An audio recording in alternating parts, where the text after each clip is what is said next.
It's okay. Off your mind. It's okay. Off your mind. Chai! Now wow, people wey suppose talk truth to power don't off mic. And if we talk, now 500,000 they go summer us, call them hate speech. But fear not, Maiyegun don't come. Him go torchlight every corner, nooks and cranny of all these bad people where they spoil our country.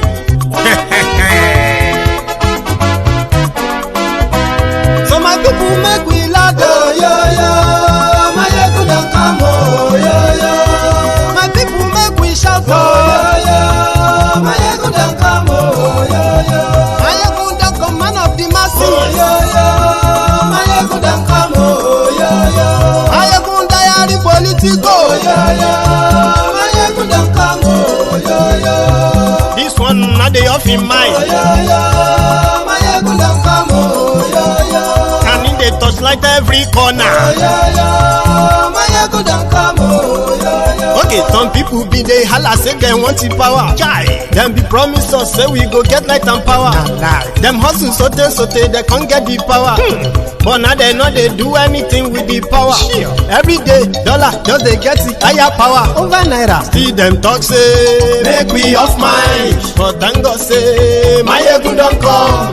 So my people make you laugh, oh yo yo. Maiyegun don't come, oh yo yo. My people make we shout, oh yo yo. Maiyegun don't come, oh yo yo. Maiyegun don't come, man of the masses, oh yo yo. Maiyegun don't come, oh yo yo. Maiyegun diary Politico, oh yo yo. Maiyegun don't come, oh yo yo. This one not they off in mind, oh yo yo. Maiyegun don't come, oh yo yo. Person where they do evil, no one make person talk. Them say that Maiyegun, that man too they talk. He too they talk. Say Maiyegun diary, he they hot like pepper. But every day then they take money in bulk. Woman picking, they the street they hawk.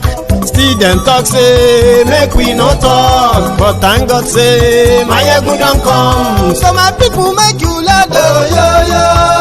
Maiyegun don't come, oh yo yo. My people make you shout, oh yo yo. Maiyegun don't come, oh yo yo. Maiyegun don't come, man of the masses, oh yo yo. Maiyegun don't come, oh yo yo. Maiyegun diary Politico, oh yo yo. Maiyegun don't come, oh yo yo. This man not the off in mind, oh, yo, yo.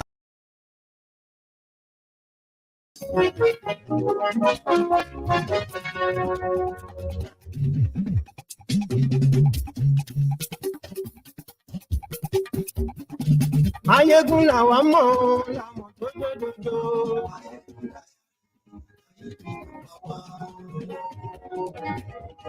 Hello there.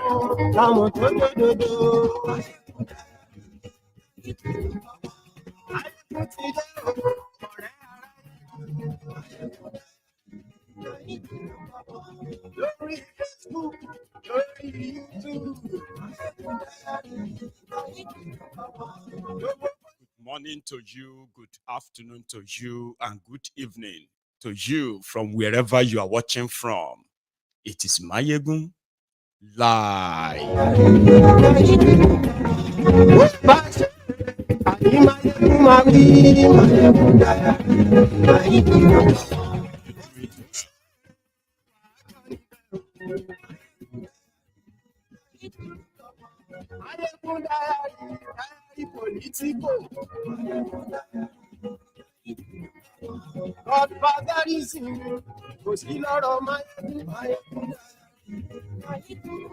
Thank you so much for joining me from wherever you are watching from. Remember, read the caption of this broadcast, the description of this broadcast. Invite your friends and not so friendly friends, your frenemies, and tell them that Maiyegun today, please.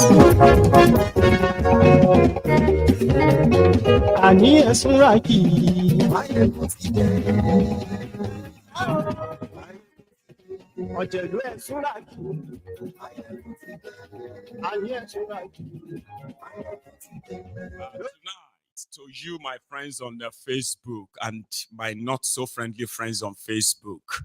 I am beginning to use my backup account, which is the real MaiyegundsDiary Politico. In case, if you are on MaiyegundsDiary Politico Facebook right now, and suddenly you just got cut off by Facebook, I advise you to, I kind of advise you to go on to the real MaiyegundsDiary Politico. The broadcast will probably continue from there. Or join us on YouTube.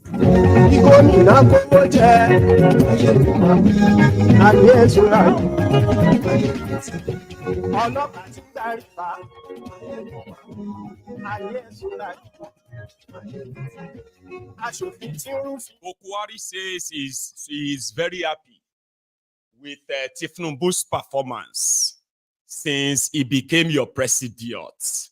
Read about it and listen tomorrow.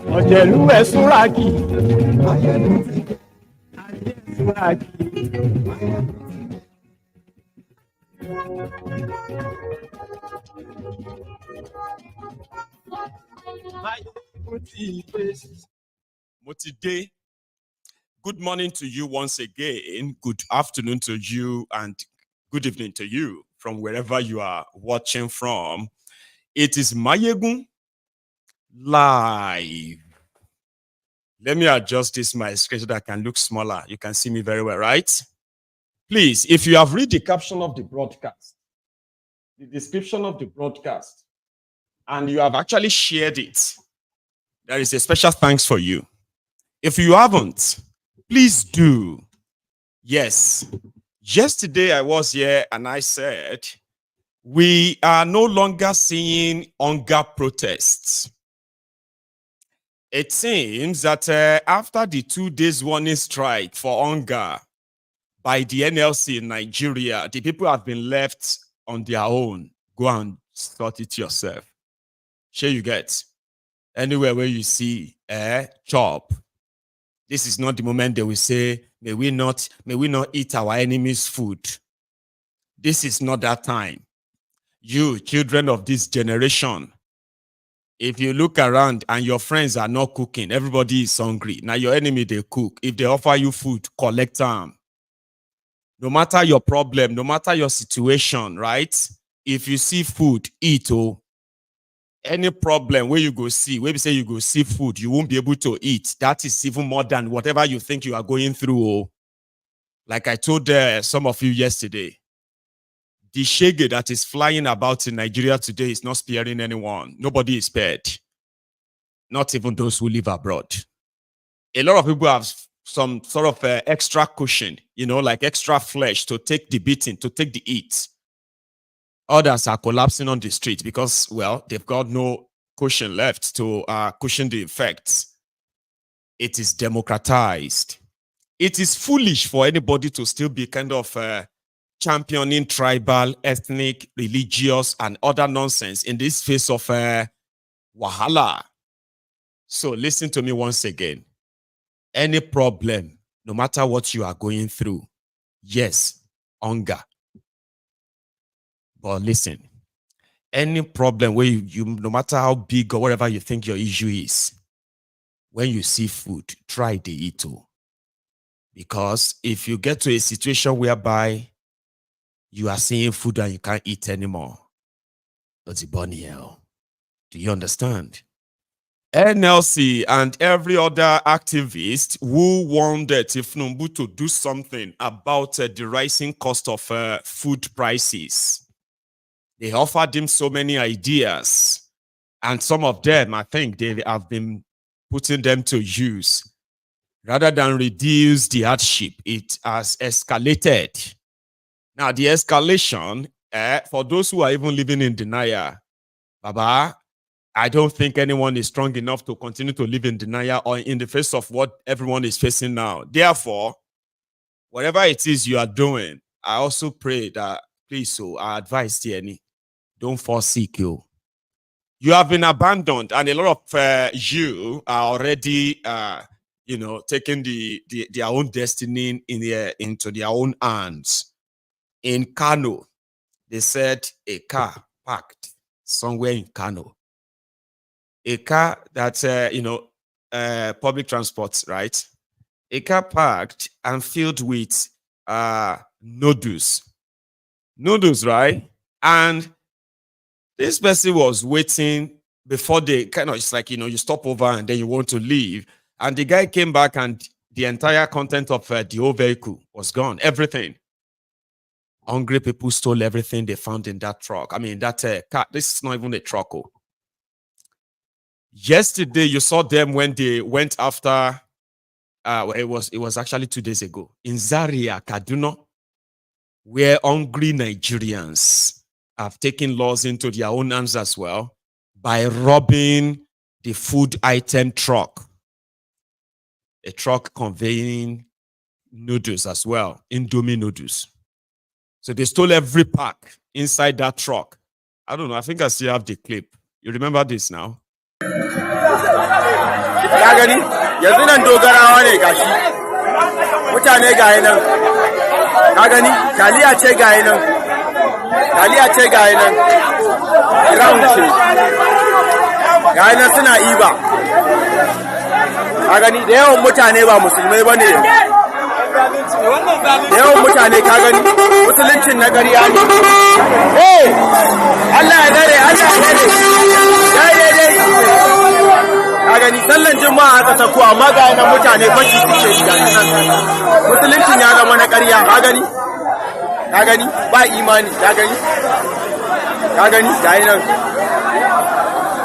nan dogarawa ne Zaria Kaduna State ga nan highway. They emptied, you see that truck, that was them the moment they hijacked it. By the time they were done, the entire truck was empty.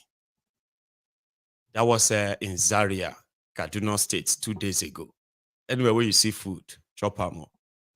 Very soon, they will begin to break into your shops. Right now, the problem is that people can't really afford to buy food, stuff, right? So what you are going to see next is that you're going to see your shops, your stores, looted overnight for food. While I was on my way to the studio this evening, right, I saw this news on News Gazette or so. And it was supposed to be, it was in fact confusing at first, right? But let me explain it to you. A young boy was sent to go and buy moi. That is the boiled blended beans. Abina, no be moi be that. What do you call moi in English? Anyway, shy moi. And the young boy never came back home. And later in the evening, the family who have in the afternoon, they've reported him missing. They reported him missing to the police in the area that they couldn't find their boy. Then in the evening, the police now called. So the police that called, they are not calling that they found a missing boy. They were calling that they have arrested a 12-year-old boy caught, for theft. So what happened? They said the young boy stole 2 bags of rice. But they can't see the bag of rice because, according to the boy, he was kidnapped on his way to go and buy moi in Lagos, Yanopaja. He said, according to the boy said, while he was on his way, a man stopped him and said, please, could you hold my phone for me? So gave his phone to the young boy and said he wanted to wash his hands. Then he was washing his hands. The boy said he tapped his head. That was the last thing he remembered. He didn't remember anything he said anymore other than he was hopped on a bike. From that from the area, hopped on a bike to another place, then hopped another bike, and then to a market. So when they took him to the market, his kidnappers, they were not actually looking to kidnap him for money or for ritual or whatever other things there, right? His kidnappers wanted bag of rice. So he kidnapped the boy, took him to far away from home, right? and then used him as a collateral. At the market there. So what happened? They left the boy and said, oh, you know what? Stay here. Please, madam, give us 2 bags of rice. It's going to be with you. I'm going to go home and bring the money, but we want to use this for our church anniversary. And it was later in the evening when they asked the boy, like, wait, where is your father? Where is your daddy? Your father, when is your father coming back? That was when the boy was like, I didn't know them, I don't know him. And they started beating him and they called him a thief. So what did he steal? He stole 2 bags of rice. 12-year-old stole 50 kg, 100 kg bag of rice, kilograms of rice. So that was when they called the police. And when the police saw the boy, questioned him, they figured out where he was from, and they called his father. When his father got to the place, they said, well, your child is a thief and all that stuff, right? So the father was like, I will pay. No, where they told him that he should pay for the bag of rice before they will release his son. Long story short, he paid for a bag, and the police it was now the police turn. The police said they won't release the 12-year-old boy unless his father paid bail. And the father said he told them they should keep him. He won't pay any money. So eventually he paid 5,000 naira before the young boy could be returned to his father. Situation in Nigeria right now. True story. This happened just yesterday in Lagos. So anywhere where you see, crime will continue to increase. And this desperation is going to be for food. You are also going to be seeing things like this, where young people, because you know something, right now, young people mostly from so many parts of Nigeria right now, especially northern part of Nigeria, because we haven't seen any of this in the southern part yet. But in northern part of Nigeria, we have seen young people who have mounted roadblocks on the highways, super highways, on expressways, okay, damning any consequence or consequences. And they were targeting trucks or vehicles that have food items as part of their bag, their luggages or what have you. So the deal now then is, if you don't want them to loot your wares, your what you have in your truck, you will either have to part with some of them or some money. Something like this, that's not even they are not even afraid of the military. This one is somewhere around Kogi or so.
Yan cire mana mu katakon mu. Yan cire mana katakon mu. Rike.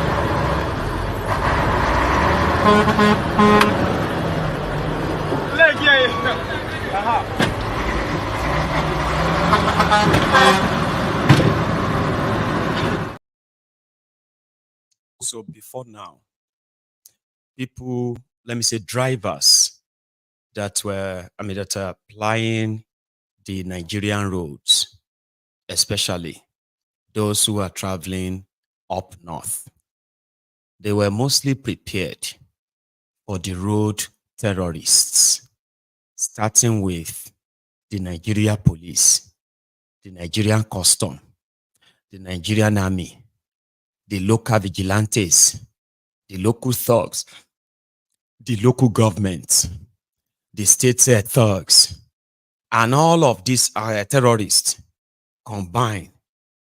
These drivers still have to deal with Fulani terrorists called bandits, Kanuri terrorists called Boko Haram, the ISWAP 1, ISWAP 2, ISIL, and so many other terrorists operating in that axis. Now, these drivers will have to deal with hungry Nigerians too. Because sometimes when they stop you, you might think they are kidnappers. Please, please, please. No, you get food. What? Babu, I mean, Ahmed did that. No, okay. Babu Abinshi. Yes. There is rice and dodo and some fresh water in that cooler. They say, okay. Yeah, bring it. They are taking that from you. Nobody will probably be able to take you for ransom per se, just for food. Hungry Nigerians. That is a national threat. Okay? And just like I said, anywhere they hear that there is food, there are teeming, hungry Nigerians that are becoming desperate day by day. And the architect of this unfortunate experience, Bokohari Muhammadu, the lifeless mannequin, said he is so proud of what Ifnumbu is doing to you. You have not seen anything yet. In his voice, fellow Nigerians, you remember that one? This is just the beginning. So he said Ifnumbu is doing well, but I'm coming back to that. Bokohari, fellow Nigerians, this is just the beginning. Fellow Nigerians, this is just the beginning. The architect, Bokohari, I'm coming back to that. So, these hungry, starving, desperate Nigerians are becoming desperate and desperate day by day. If they hear that there is food anywhere, anything, even expired, they will invade. So what they did in Abuja today was to invade a warehouse. They didn't give a damn about whoever was the owner. They said it is the Ministry of Agriculture warehouse. But initially, the breaking news was that it's the National Emergency Management Authority, the agency, NEMA. And they stockpile food somewhere. People didn't have a clue what is it all about. Is it food? They don't mix them with chemical or what? No. Food inside that place. This is what happened. It's the warehouse in Bokohari, Tasha. People are hungry.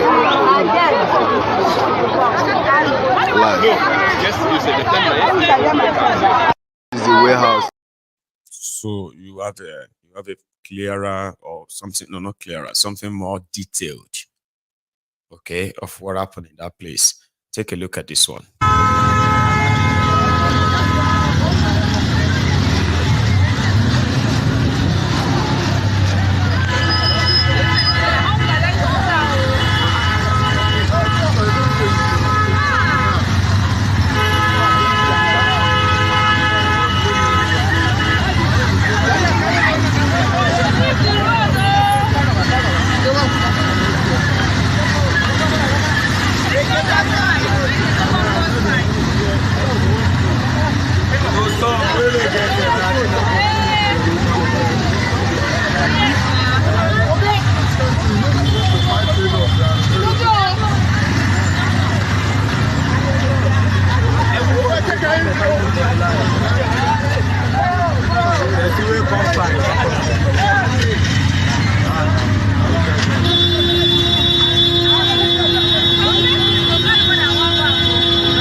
Some people go carry, some go carry one or two.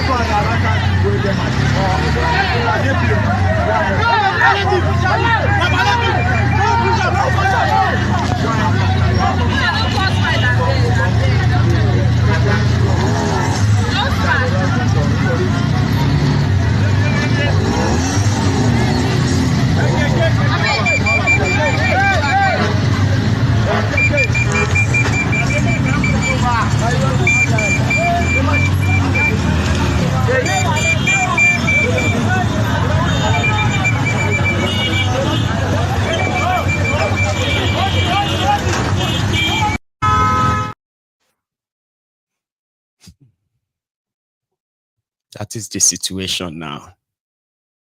And you see, that's what you saw in that video there. It's coming to the warehouse next to you very soon. You understand what I mean, right? Now here I go there. Okay? When they will send me the evidence, you cannot hide hunger because you are not you when you are hungry. People have been dipped into economic ruins. They are telling them it is a sacrifice. It's coming next. It's coming to the warehouse near you. Okay? I just feel sorry for some of you who are businessmen and women who are going to be caught up in all of this. Because Tifnumbu's government or regime, illegitimate regime, have spent 10 months and couldn't attract a single meaningful investment to Nigeria. Rather, multinational companies that businesses that have been in Nigeria for decades, 20 years, 30 years, 40 years, 50 years. They are now saying that they can no longer, they don't find Nigeria business environment profitable anymore. They tell you ourselves, other people will come, other investors will come. Nigeria is Nigeria is being depreciated every day, devalued every minute. You are watching Nigeria, being dismembered gradually, but you are still telling yourselves, hi, ego better. Those who are there, those who are still left in Nigeria, businesses that have never declared losses, see, for the first time, they are declaring huge losses. All of you will save money for your children's education. You bought shares. A lot of you have no idea what has happened to so many people. How so many people turned to Olushi, turned to poor people, almost lost everything. Nothing says about this your food or no food. Or you think, some of you are thinking politics is a game. Politics is not a game. Now your life, you take gamble. So, Baba, people bought shares. There are some of you, if you are younger watching me right now, your parents who saved money by buying different shares then, hoping that in 10 years, in 20 years, it will be enough to fund your education or put away for retirement. Go and ask how all of those shares are going up in smokes now. They are going up in smoke. Somebody said they bought share of 1 million naira 18 years ago, hoping that when his daughter turned 18, the interest on that shares, right, would have yielded so much, enough to, it's like saving away for your future, what have you. They say when they send the latest value of his share to him, 11,000 naira, it's pretty much like dead. In fact, they said the most of the companies have liquidated and pack up. All of this are happening codedly inside Nigeria. The last 10 months, you have not had a single major investor because Stephen Mbu no get legitimacy. How do I explain this to anybody who should know this? When you don't have legitimacy, nobody wants to deal with you in the real sense of it. It is like carrying, infectious disease. Disease that, if it is not well cared for, treated, you are going to infect other people. Sorry, 1 second. You will infect, so people are going to treat you like you are a contagion. Nobody wants to touch you. Tifnumbu, hitty man, the world knows them. Then when you now take a look at all of the rogues that he has been appointing here and there, they have been looting left, right, and center, front, back, up, down. And you are waiting for something to happen. I mean, how did you actually expect that to really play out? By praying? That's ridiculous. Okay? We can, no, come on, please. Tifnumbu has no legitimacy. It is a problem. And that is why he is now being friends and his advisors on economy, on security. They are the same criminals who wrecked Nigeria. They are now the ones advising him. And you are seeing all of that. Where exactly do you think that's better, whatever it is, going to come from? The world knows them. This Qatar, they told him, Alaye no come. Don't come and infect us with your disease, corruption, nepotism, incompetency, especially the criminal enterprise which Nigeria has become is a stain. Nobody really want to bring in their money there. How many times do we need to tell you? Nobody is bringing anything. Tifnumbu can continue to do photo op in all of this. Tifnumbu is in Qatar, where he was not invited. He forced himself, brought all of these other rogues with him. People that are trying to implement, people who said they are implementing Oronsaye's report. Tifnumbu went to Qatar in all this your suffering. He went to Qatar to go and tour the museum. Ayemanikao. You see that one with the red arrow? That is Musawa. That is the lady that was supposed to be doing NYSC.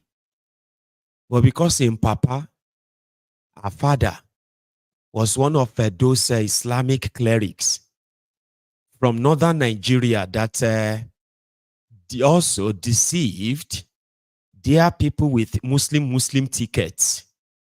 So to compensate her father, this girl, who should actually be serving in one primary school in Daura, serving Nigeria. Anyway, she's serving Nigeria here too. So she is the one who took the slot, the political appointment the compensation for her father, but she's living the life. They were touring museums. Where are the Qataris who brought them? Who are those who invited them? See those who left Nigeria, all of them we will know. You know all of them, Nabi? At least you know some of them. The guy in the middle, that is the guy, the head of Qatari Museum. Do you have an idea that people caught, people say caught what this, what this lady is actually like, oh, molomo. Hey, she dey carry bag we worth Hermes. I been a Hermes. I be waiting they call this bag. Hermes that they say cost 133,000 euro. Oh, sorry, 116,000 euro. Now, how much that bag cost to? So they went to Qatar to go and bring investors to come and discuss about how to bring all of you out of poverty. Why the rest of you are looting warehouses for food and all that. She life no funny.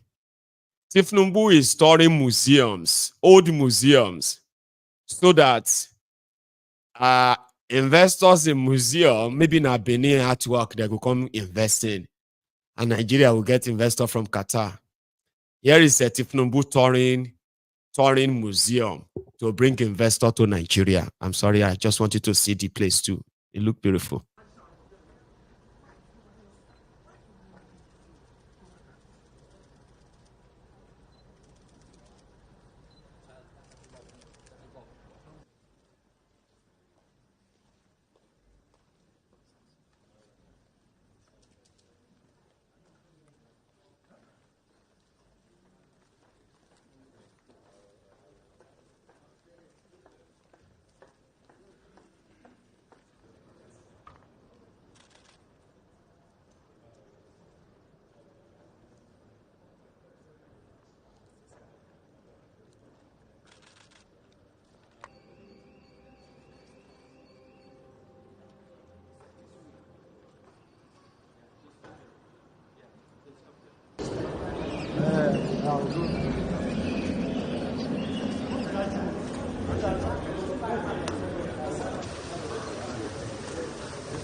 Are you okay?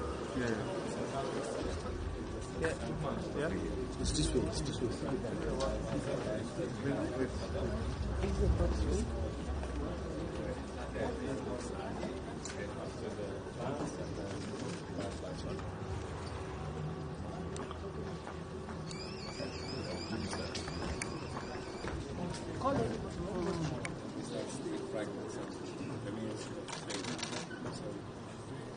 People now are starting to settle smaller communities.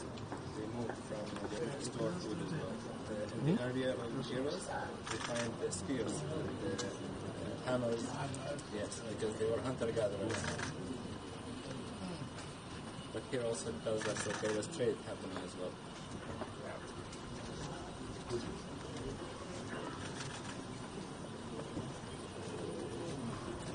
Pearls. And they were exporting the pearls, and they were importing.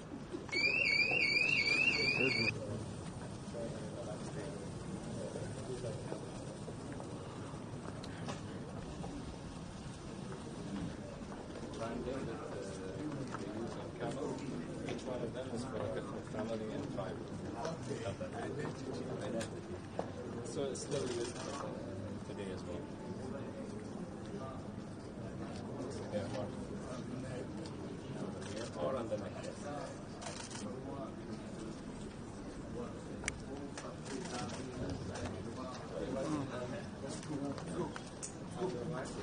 I'll show you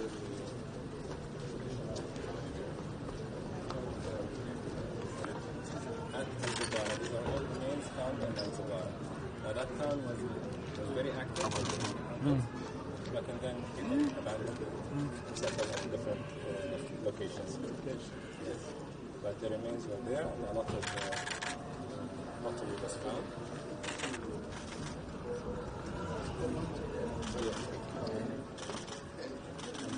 Just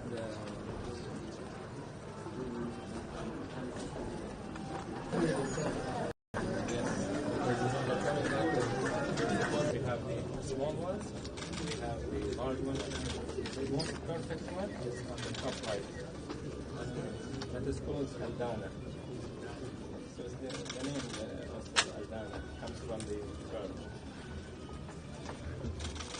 And then we have the small micro ones, which is called Bafra. They put the pearl in a prominent position. So you find them as a centerpiece because they consider them as their most valuable. Yes. Yoda wanted to commission a copy. Okay. Sorry, your phone, your camera.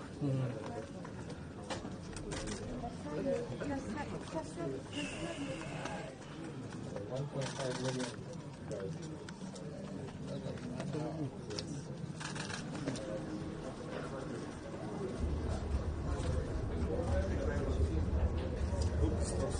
Huh? I hope it stops it. Yes.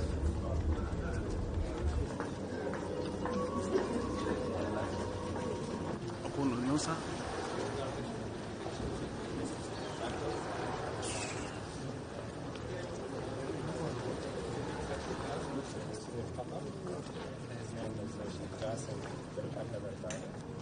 So it was considered the town of Qatar. The reason why, because Qatar was ruled by different tribes and families, different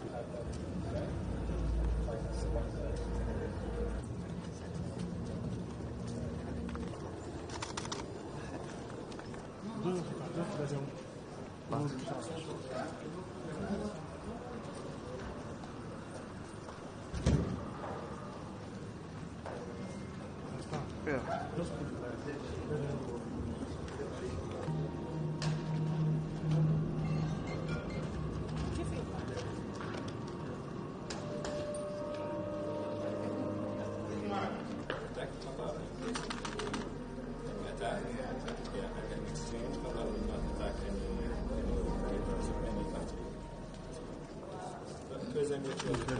Who is this strong man that stops me?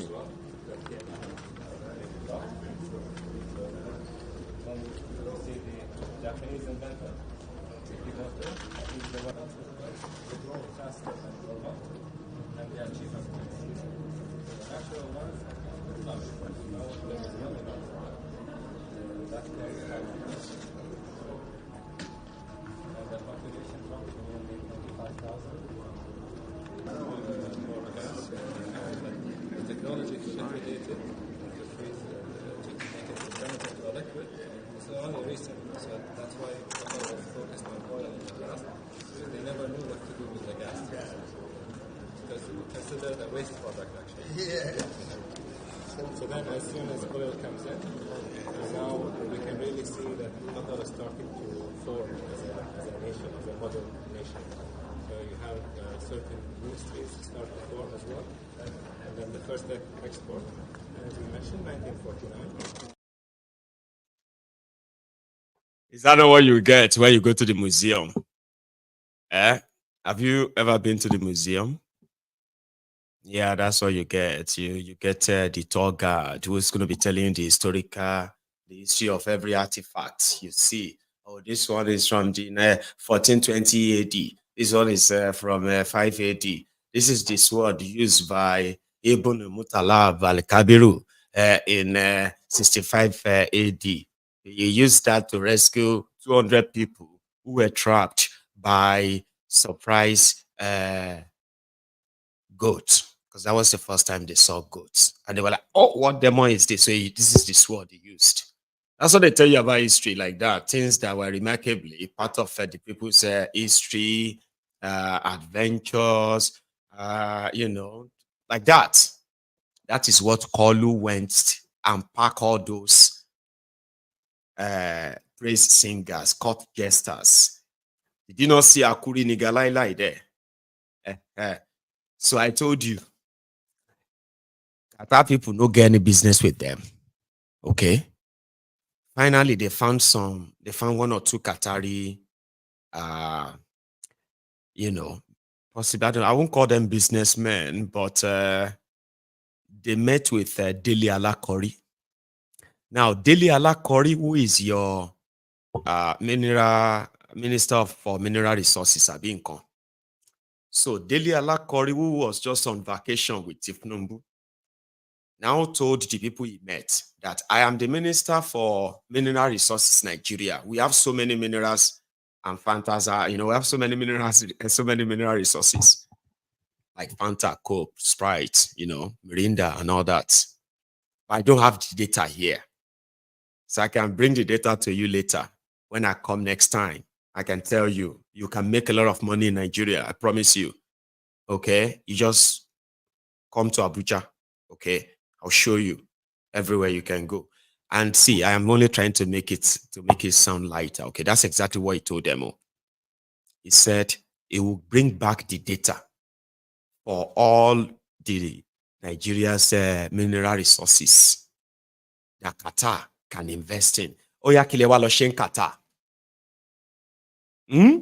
Kilo mu lo shen Qatar. Why did they take you to Qatar?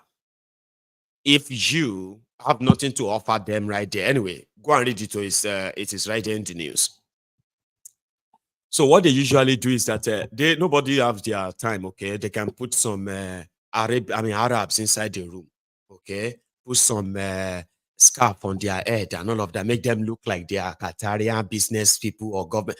They don't tell Tifnumbu, say they don't get time. It's a busy time for them. So after going to museum, Tifnumbu and the people that they traveled and left Nigeria together, remember that Sanwo-Iku, Zulum, what's the other one from Kaduna? Sonny something, right? The one, it took 3 governors, took their aides with him, okay, to that place. But in Lagos, the same people, they were on the tarmac, sending him bye-bye, goodbye, Mr. President. He shook them. Somewhere, everybody was on the queue, remember? He shook them, and he entered the aircraft. You think he's saying bye-bye, goodbye. When they got to Qatar, Sanwo-Iku and all these people who left Nigeria with him, they lined the airport to welcome him. You're welcome to Qatar, Mr. President. You're welcome to Qatar, Mr. Waiting, they won't go learn up. Okay, we'll leave that museum. Now, if you go into the room where they are supposed to be meeting Qatari business people, where they are supposed to do investment summit, investment meeting, I'll bring you the video that they do them right now. The first video where I see, Baba, 90% of everybody waiting inside that room, they are the people who come from Nigeria. From ministries, from this, from that. But these guys, actually, you have no idea what Nigeria is passing through. If you do, and you are calm, hey, wala today. These guys are playing games with you. They are putting up show with you. And you really need serious economic help. Serious economic direction. You really need that, or else people go there. Another story where I hear when I was coming here was that a man sold his own child for 450,000 naira. Yes, now. Another one killed his son for eating the remaining food in the house. You see this level of hunger? And you make una just enjoy the entertainment. They will never, you won't understand what is going on in Nigeria and remain calm and believe that nothing they happen, Jare. I know you don't know better. You will never know better and think nothing they happen. These guys packed all these people from Nigeria. Now they are the people Tifnumbu is going to be meeting as investors in Qatar. And some Meshai, Meti, and few other people where they say na Meshai for Qatar. They go put white thing on top of them, put them inside the room. People that could hire fake bishop for election in Nigeria. So don't doubt me, Abi. You they doubt me. You think that they exaggerate.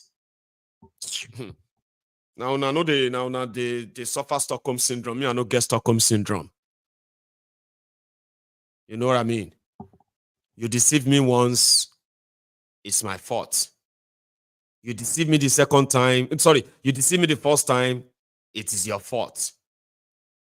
You deceive me the second time, Baba, that is my fault. I'm telling you now that you will see video tomorrow now. You see some, they will show the video, give you the video. 10 months after, you'll be waiting for the Qatar investors. What happened to the $14 billion dollars from India? Abilobi so Akuri Negalai, I told you that in India, they sign electricity deal, they sign a petrochemical deal, they sign a construction, 14 billion.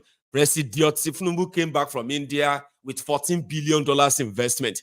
Onda, where is it? If I ask you now, oh yeah, Omasodi Jani. That's the problem. If I ask them now, Omasodi, they go turn them to fight. Question you, where is that 14 billion from India? What about the Microsoft CEO, Apple CEO, Twitter CEO, Elon Musk? All the people that are begging to see Tifnumbu if he comes to America. And he went to America. And then you came back, you said, American investors, they were rushing Tifnumbu. Americans were begging to see that. Abba. They put up the show. But after then, our American investors hear that. That was not supposed to cause a fight. We're not supposed to fight over that one. Can you tell me those American investors? Dubai visa leave, Tishi Wambel. I know they get shame. Student loan. February 21, student loan will become active. Where is student loan? You can't even go online and say, I want to go. Let me go online, www.nigeriagovernmentstudentloan.com, so I can go and read the latest updates, so that we can know what is going on. Have you seen anywhere where they said they are having any office set up? Have you seen them doing any recruitment for the staffs that are going to handle all those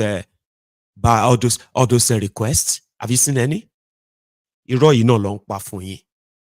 And they believe that once they keep telling you that, anybody who asks questions must be an enemy that doesn't want that to happen. Not these criminals that are putting up all this show for you. They are playing with your lives, the lives of your children. Some of you now, house that they feed you, they see the feed you for house because they are still feeding you at home. You have no full idea what it is out there. And therefore, okay, you can continue to help them propagate the fraud. Consume. Promise you. So today, people have become poorer than they can imagine. And it is not by most of these people they're choosing. It is either by your own action or inaction. Inaction in the sense that since it no concern you, it no concern you, it don't concern everybody now. Here you get. So they went to, it was there. And then, like I said, the same people they left Nigeria with, they will be talking to themselves inside the room. They will be clapping for themselves inside the room. Then they will draft what they are going to tell Nigerians and say, yes, it was a success. We were everywhere. Tomorrow now, Tifnumbu is going to present a cup. This will not be UFO. This will not be World Cup. It's not tennis ATP review. It's nothing to do with it. I don't even know what it is. So they have to put that as part of what Tifnumbu will do in Qatar. Present a trophy to somebody who wants something in that Arab countries. And therefore, the person is now touring. Now they have said, okay, sure, you want something to do. Oh yeah, come and present this drinking cup to this guy. And be probably the 100 person that will present that. This is where they are spending your money on. Then they will come back to you and say, Qatar people said they are going to invest in agriculture. They are going to invest in security. They have promised that they are coming to Abuja to come and invest, especially in Nigeria's mineral resources, so that Nigerian can begin to make money from it. They will tell you all of that. Then you will be waiting. And say, enemy, may Tifnumbu succeed. May Tifnumbu succeed. Oh, Tifnumbu enemy. People who don't like this country. The people who hate Nigeria are those who are mortgaging your lives that way. They could actually do better, you know that. But they choose otherwise. I have this one that the NTA released. I want to play this for you. Okay, before we proceed. I want you to watch this. This is like their own recap or cap, where even Koolu has something to say, okay? This is the success. I told you, this is the success they are going to tell you. At least you saw them, at least you saw them inside that place where the tour guide was showing them all the skeleton, all of the dinosaur, all the, you know, those things, eh? Now, the people will enter museum, see what's in the talk. The city of Doha felt the presence of a president of the largest economy in. Are you hearing? The city of Doha felt the presence of the president of the largest country in the so you get, because they get their mumus at home that they play this for. Again. The city of Doha felt the presence of a president of the largest economy in Africa as he stepped out for his state visit. And as the authority conducted the Nigerian leader and his team around, it was first to their place of pride, the National Museum of Qatar.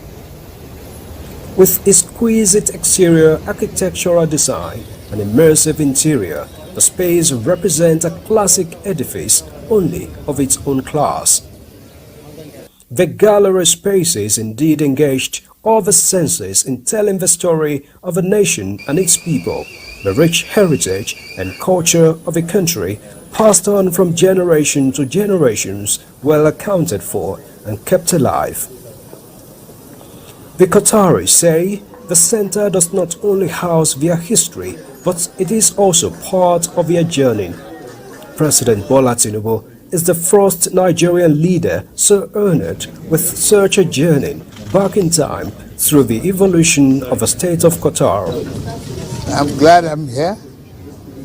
It is a great honor. You learn every day of your life. And you see the beginning of nationalism, patriotism, and various challenges along the way. It's marvelous. It's detailed, well-detailed statement of history, culture, and growth, and economic opportunity. The visit also serves as an inspiration for the visiting delegation. And you know, we have a plan to do a national museum and a number of other museums all over Nigeria and a number of museums even within some of our missions abroad. So this has been a great inspiration, and I can see where we can tap into the wealth of knowledge of what they have done here in Qatar and to be able to add value to the arts, culture and creative economy within Nigeria. The president was also led to the headquarters of the Qatar Foundation International, a non-profit organization dedicated to education, research, and community development. Qatar Foundation, unlocking human potential. With construction of schools, orphanage homes, clinic, and more, the foundation, through its charity arm, has been lending supportive arm to some states in Nigeria, including Kaduna and Borno.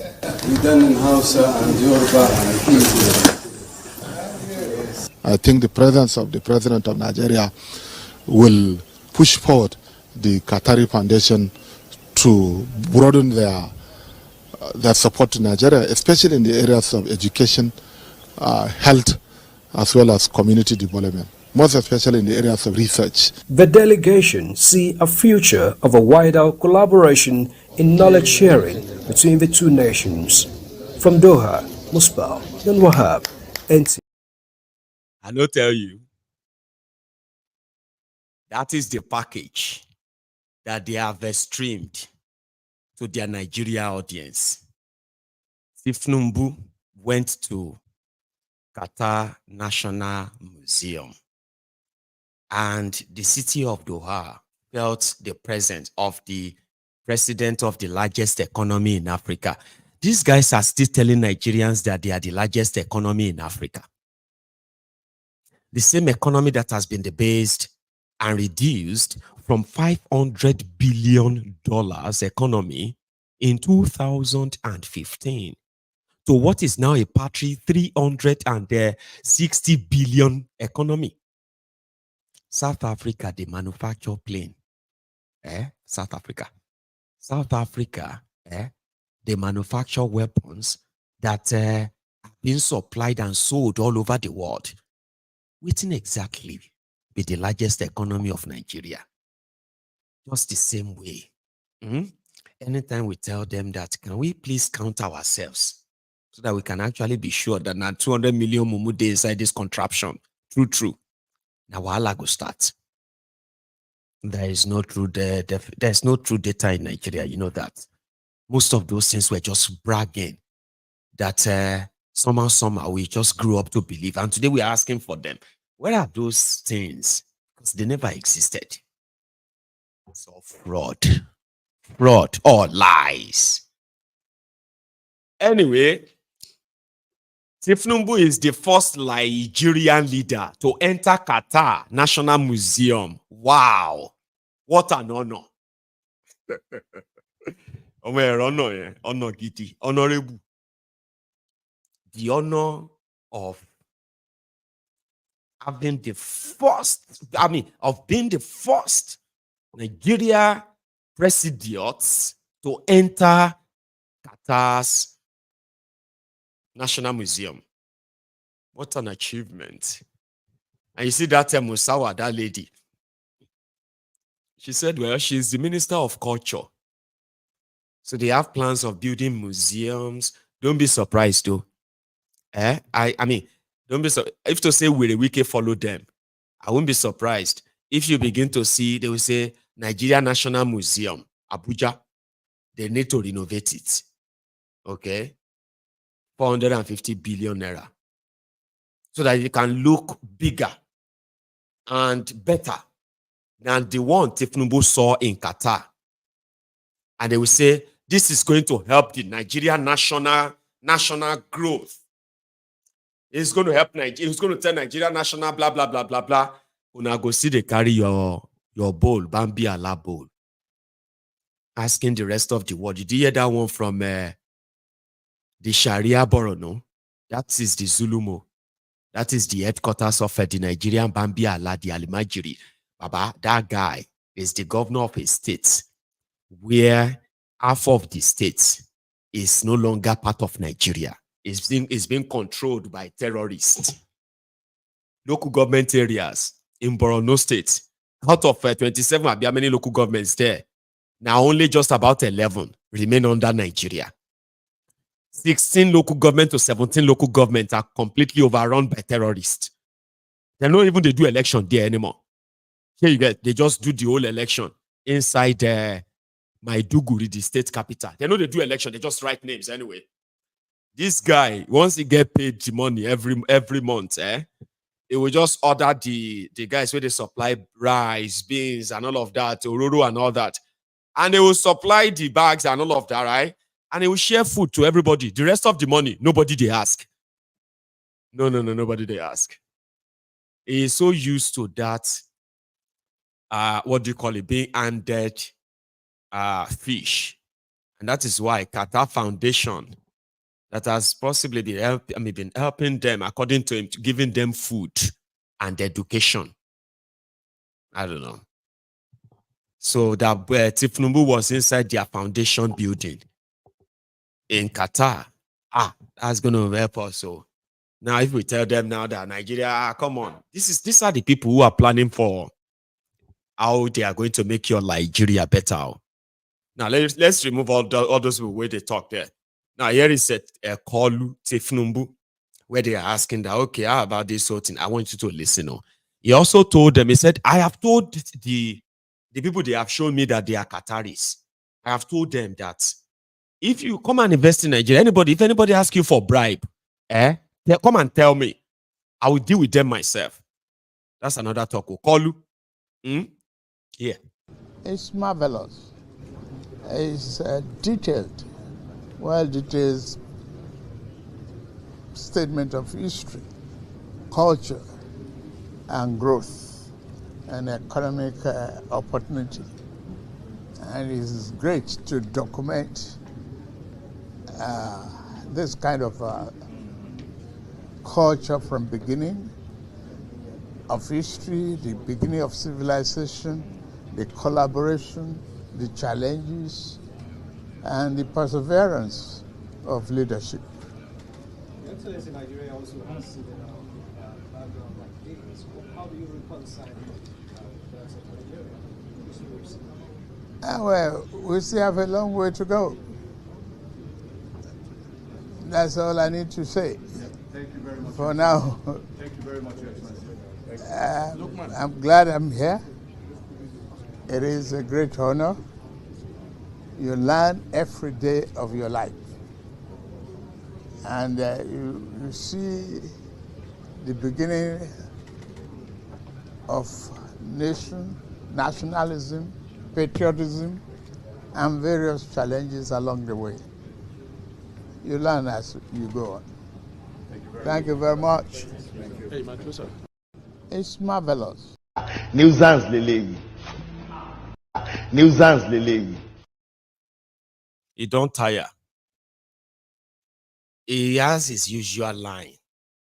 Like Bokohari, he himself, he has his usual line. Every time you want to ask him anything, okay, he will tell you about, it will start talking like things like, yeah, about nation, patriotism, challenges, and I am honored, very, very honored to be here, Very, very happy. That's all I have to say. No ask him too much. It's veda wala lenye. Na wala you go cause. His lines are always like that, you know. And if he wants to talk to those of you who he knows that you are the victims of, you are the evidence of the poverty capital of the world, he will say, your children may be hungry. We can manage our hunger because of our nation, patriotism, honor, and all that nonsense. I can't even quote him. I don't know. It is that bad. Yeah. So after they took him away from the museum, the beginning of a nation, of the people and challenges. That's all I have to say. So they took him to the foundation headquarters, Qatar Foundation, and Koolu was also hosted there. I think this is that. Establishment of South Asia through building. Unifying international excellence. Qatar Foundation. If you have any questions, we're more than happy to answer them.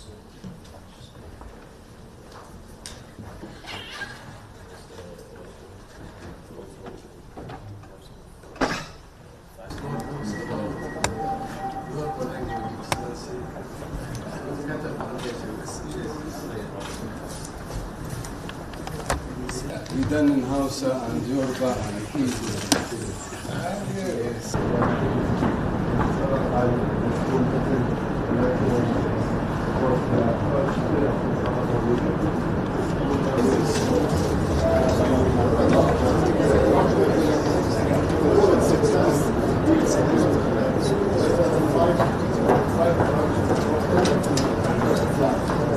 You really claim for that now, huh?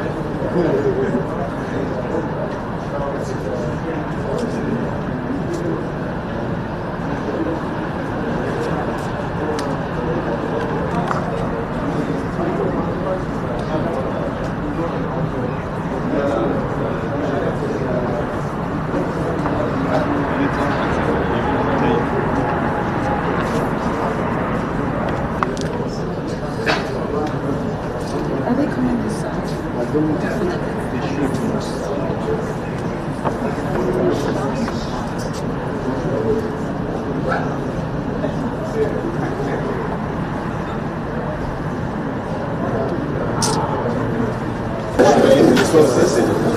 They are both physical and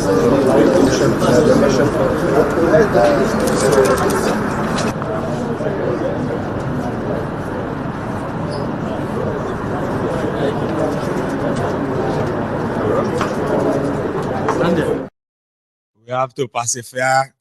Some of you actually, you are getting used to some of those lines, Abby. I mean, I don't know how people kind of like, but it is what it is, they will tell you. All right. So then Tifnumbu was quoted to have said to the Qatari businessman, in quotes, please, if for any reason there is anybody asking you for bribe, if you want to invest in Nigeria, come and talk to me directly.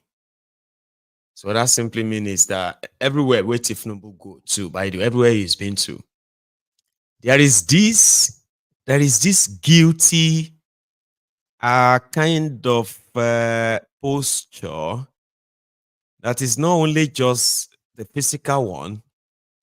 I think there is also a psychological part of it too. When you kind of feel out of place. Out of place means like, of course, this is who you are supposed to be, right? But that is not who you are. Okay, you are illegitimate. And, you don't really have that. You feel psychologically like it's like people are treating you with suspicion, like you are not supposed to be the right person to be meeting with them. But because you are coming from a corrupt country, a very, very corrupt country, that's why somebody like you will be the one here meeting us. So he himself feel, pretty much like out of place, not just physically, even mentally. To the point that whenever Tifnumbu got to any place, right, Tifnumbu would tell them, and he would say, forget about the past. Forget about everything you have heard about Nigeria. This is new person. Me, I am different. He has to tell them and say, he will be telling people that I've seen few videos like that. Tifnumbu will have to like say it himself, like reassuring himself and say, I, as president of the Federal Republic of Nigeria, you are supposed to be the president of the Federal Republic of Nigeria anyway. You don't even have to say that. It's like the president of America, right? For example, Joe Biden. Joe Biden goes somewhere and he says, well, they ask Joe Biden, I, President Joe Biden. He called himself President Tifnumbu.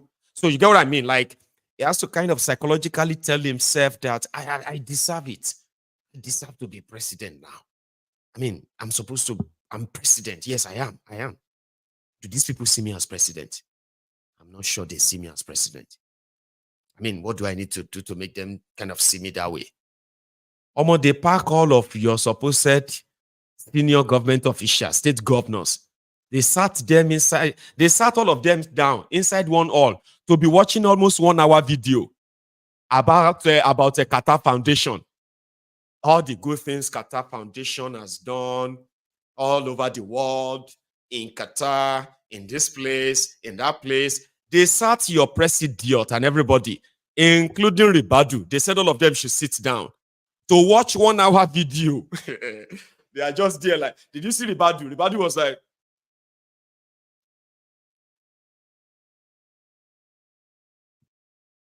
so it's like he always have to reassure himself.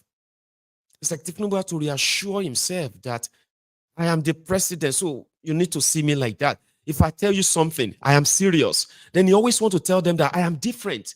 Everything you have heard about Nigeria, all that, forget corruption. Tifnumbu was telling people in Dubai, he was telling people in Dubai in a video, he said, forget corruption. Forget all the news that you are hearing about Nigeria. This is new person, new people. The best team, all the team from, he has to say that, unfortunately, he has not been able to convince anybody. Tifnumbu no get any sense to convince anybody. Majority of you will talk say Tifnumbu convince you. You be closet criminals. Majority of you are closet criminals. That you have something in common with Tifnumbu. Are you with me? Tell me how Tifnumbu take convince you. Waiting tell you. Waiting Tifnumbu say to you.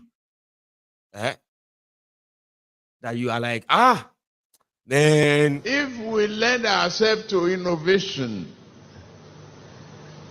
we can create wonders.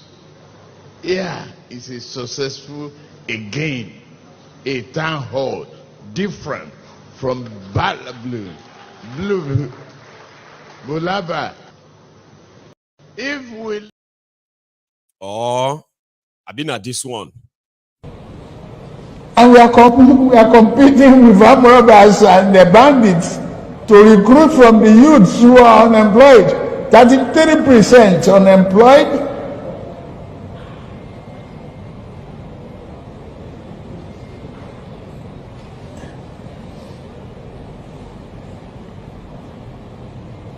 Recruit 50 million youths into the army and the other thing. Take away from their recruitment source.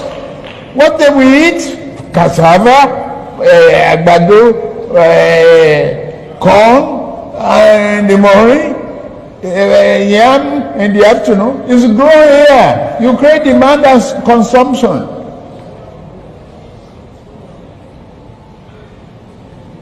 For over 5 million army of boot camps. We create our food. I mean, that's money for the farmers. That's consumption for the soldiers and skill development. Don't call them illiterate. Don't talk about illiteracy. Anybody who can own gun, who can handle gun, who can cock gun and clean the chamber and cock and shoot is technically competent to repair a tractor in the farm. So many of us who saw that video, we protested. We protested though. We said Tifnumbu's family member, his children, they were supposed to be arrested because around that time, Tifnumbu was a mess. And we consider that as elder abuse. Elder abuse. Elderly abuse, elder abuse. It's like, it says child abuse. Then you say elder abuse. Like, how could you allow your papa to be? But we know that it was all for what they are now doing to all of you. So waiting till Tifnubu tell you go, that convinced you that and now you are surprised. It can't surprise you. You are shocked. I'm so surprised. Tinubu boju ajegon. Tinubu disappointed us. So waiting tells you go. We convince you. Did you think you are going to be spared? Like those who don't like Tifnubu go suffer. But all of you will like Tifnubu. You go enjoy. Was that what you expect? I'm only asking you. You go give me jail.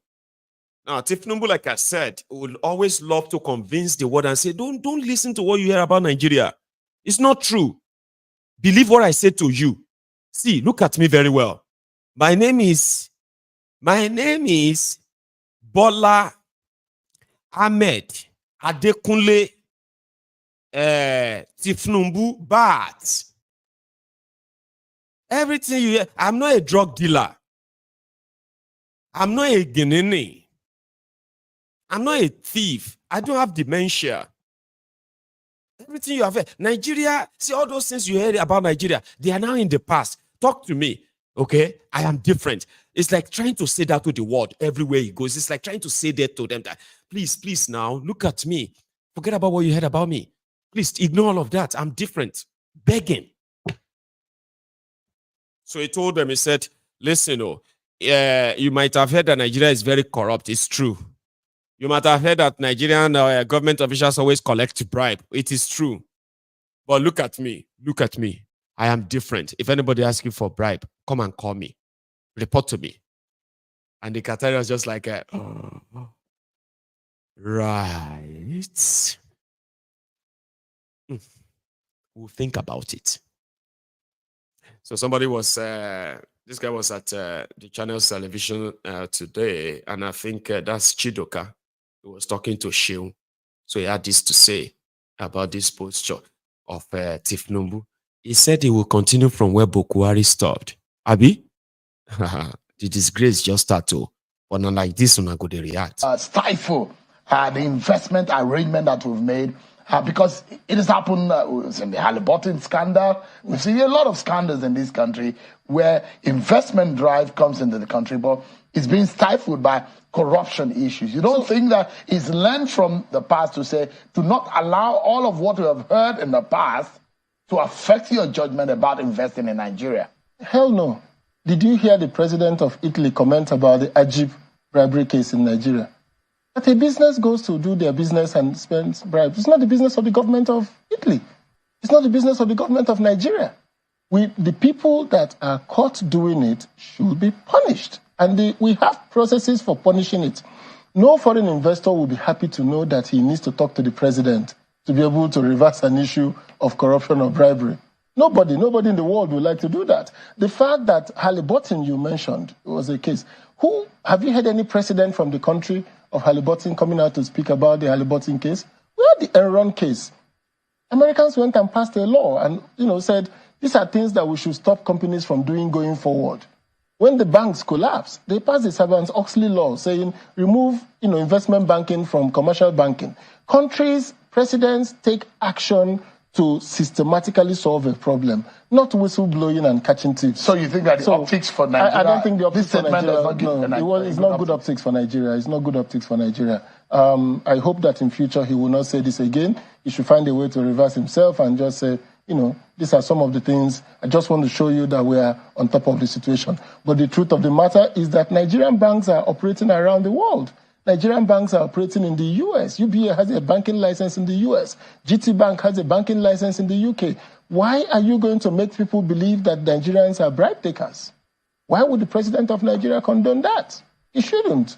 Because this is a way of signaling to the world, yes, we are endemically corrupt, or as they said, fantastically corrupt, and I'm here to solve the problem. But that's not what the world wants to hear. They want to hear that when you take a case to judiciary in Nigeria, it will last about 3 months till you get judgment. They don't want to hear that you will spend 9 months in the court, 1-2 years in the court looking for judgment.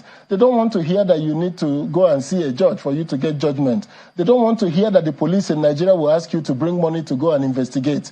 Those are the issues that bother any foreign investor. If you look about the president catching the thieves. Yeah, I mean, perhaps the optics for you, you don't think that it sits well for the image of Nigeria globally. There are also the communication of even the president had said it to the Qatari government or leaders in Qatar. Maybe it shouldn't have gotten out of the room. Maybe it shouldn't have been communicated. This should be like a dinner table talk, just saying, if you have any issues, if you have any obstacles, but not the word bribe. It could be obstacles. It may not just be bribe. It may just be, obstacles. We have obstacles like the issue of Tinapa that the custom took a strong position against. It wasn't a case of bribery. So some foreign investors come to Nigeria and some stifle.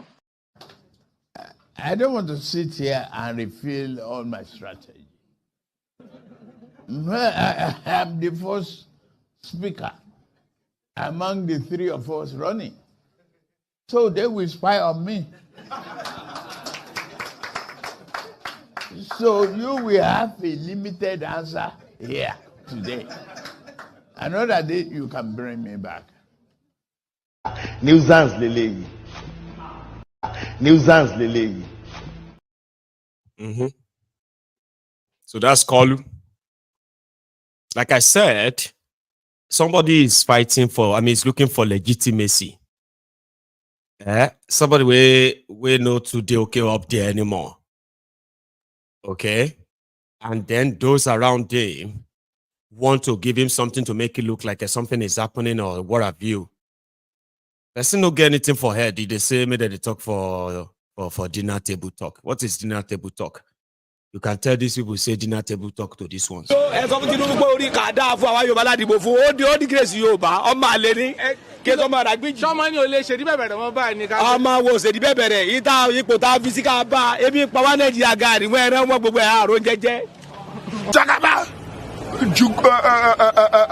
Tinubu himself.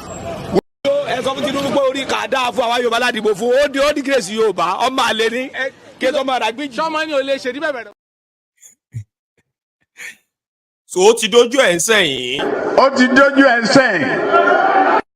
Ó ti dójú ẹ̀ ń sẹ́yìn. Dójú ẹ̀ ń sẹ́yìn. So yes, Koolu and his gang, they can continue to play on your intelligence if you continue to allow them. It's not as if to say you probably could stop them anymore anyway, but they also believe that you can't. Here is the room where they are hosting the business investment in Qatar. And Akuri Nigalailai, as usual, is the MC. GCFR, Your Excellencies, State Governors here present, Honorable Ministers here present, Chairman Board of Directors of the Qatar Chamber of Commerce, Honorable Minister of Commerce and Industry of the State of Qatar, distinguished ladies and gentlemen. There is no honorable from the State of Qatar, the Qatar Clinical of Commerce, Chamber of Commerce. They're no dead here. Let me tell you, inside that all, like the fake bishop that they used when they wanted to unveil Shitty Man. Now fake Qatar people they inside that place. All those signing, all those nonsense. Oh, now Bobo. Well, I don't want you to believe me. Believe Tifnum. GCFR. You hear them? All the governor here present, all the board director here present, all the executive here present. Now them they host themselves inside one hotel for Qatar. And Nigerian media, news media who follow them, Gota media, they are there, they are reporting back and saying Tifnubu is having investment meeting in Qatar. The same Qatar where Egypt went, they don't do all this paparazzi. Now $35 billion investment they got from Qatar. 35 billion. And what they want to invest their money in, where they want to, where that money is going in Egypt, they stated it. We are investing in this power. We are investing in that agriculture. We are investing in this. We are investing in that. Total investment package Egypt got from Qatar, $35 billion is not hidden. If you go online, you will see all of that deal. Everyone involved, you go read them online. Go and read it. Egypt got 35 billion investment from Qatar because Egypt is also looking for money. Investors. Koolu has been going everywhere that they give you audio investors. They are meeting investors. They are taking pictures. They are meeting this and that. For uploading picture. When they open your mouth. They wait for them.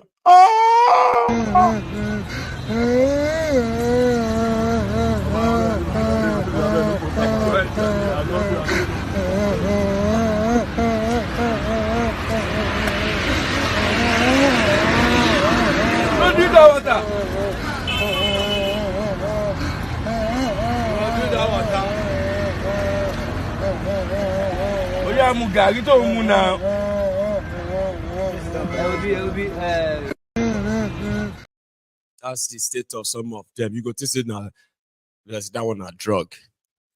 But that is the everyday mental sum of so many Nigerians every day. No be drug now, woroko.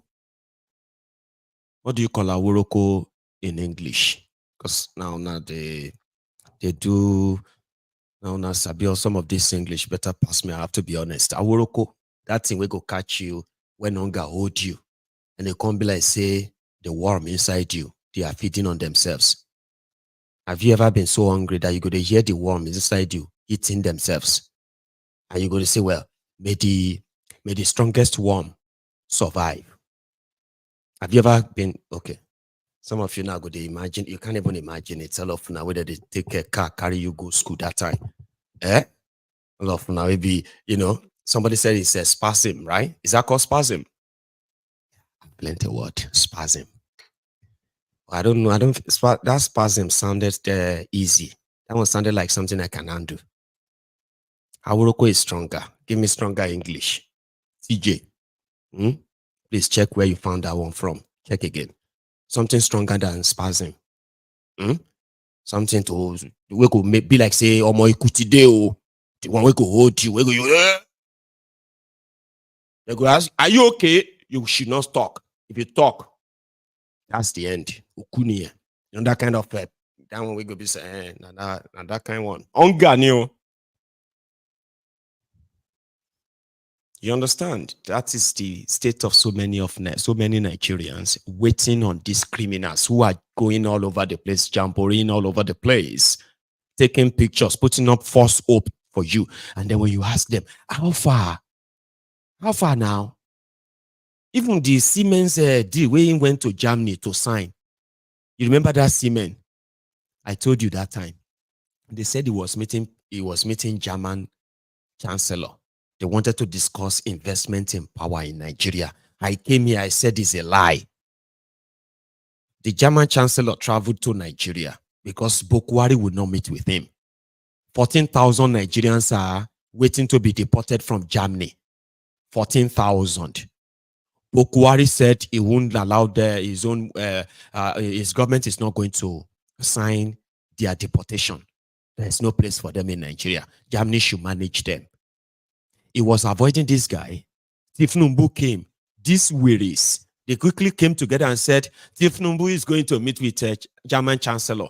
That one met with Tifnumbu and said, see, we can, if you give us any charity or any organization or anything, we will donate 250 million euro. If you promise to accept all these 14,000 Nigerians that we want to deport. True story.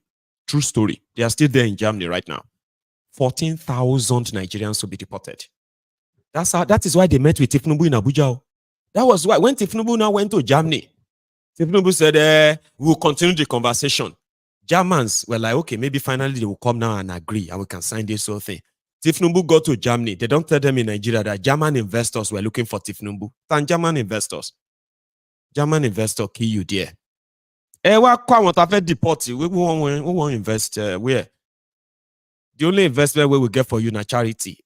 If you agree to take all these people back to Nigeria, we will give you 250 million euro.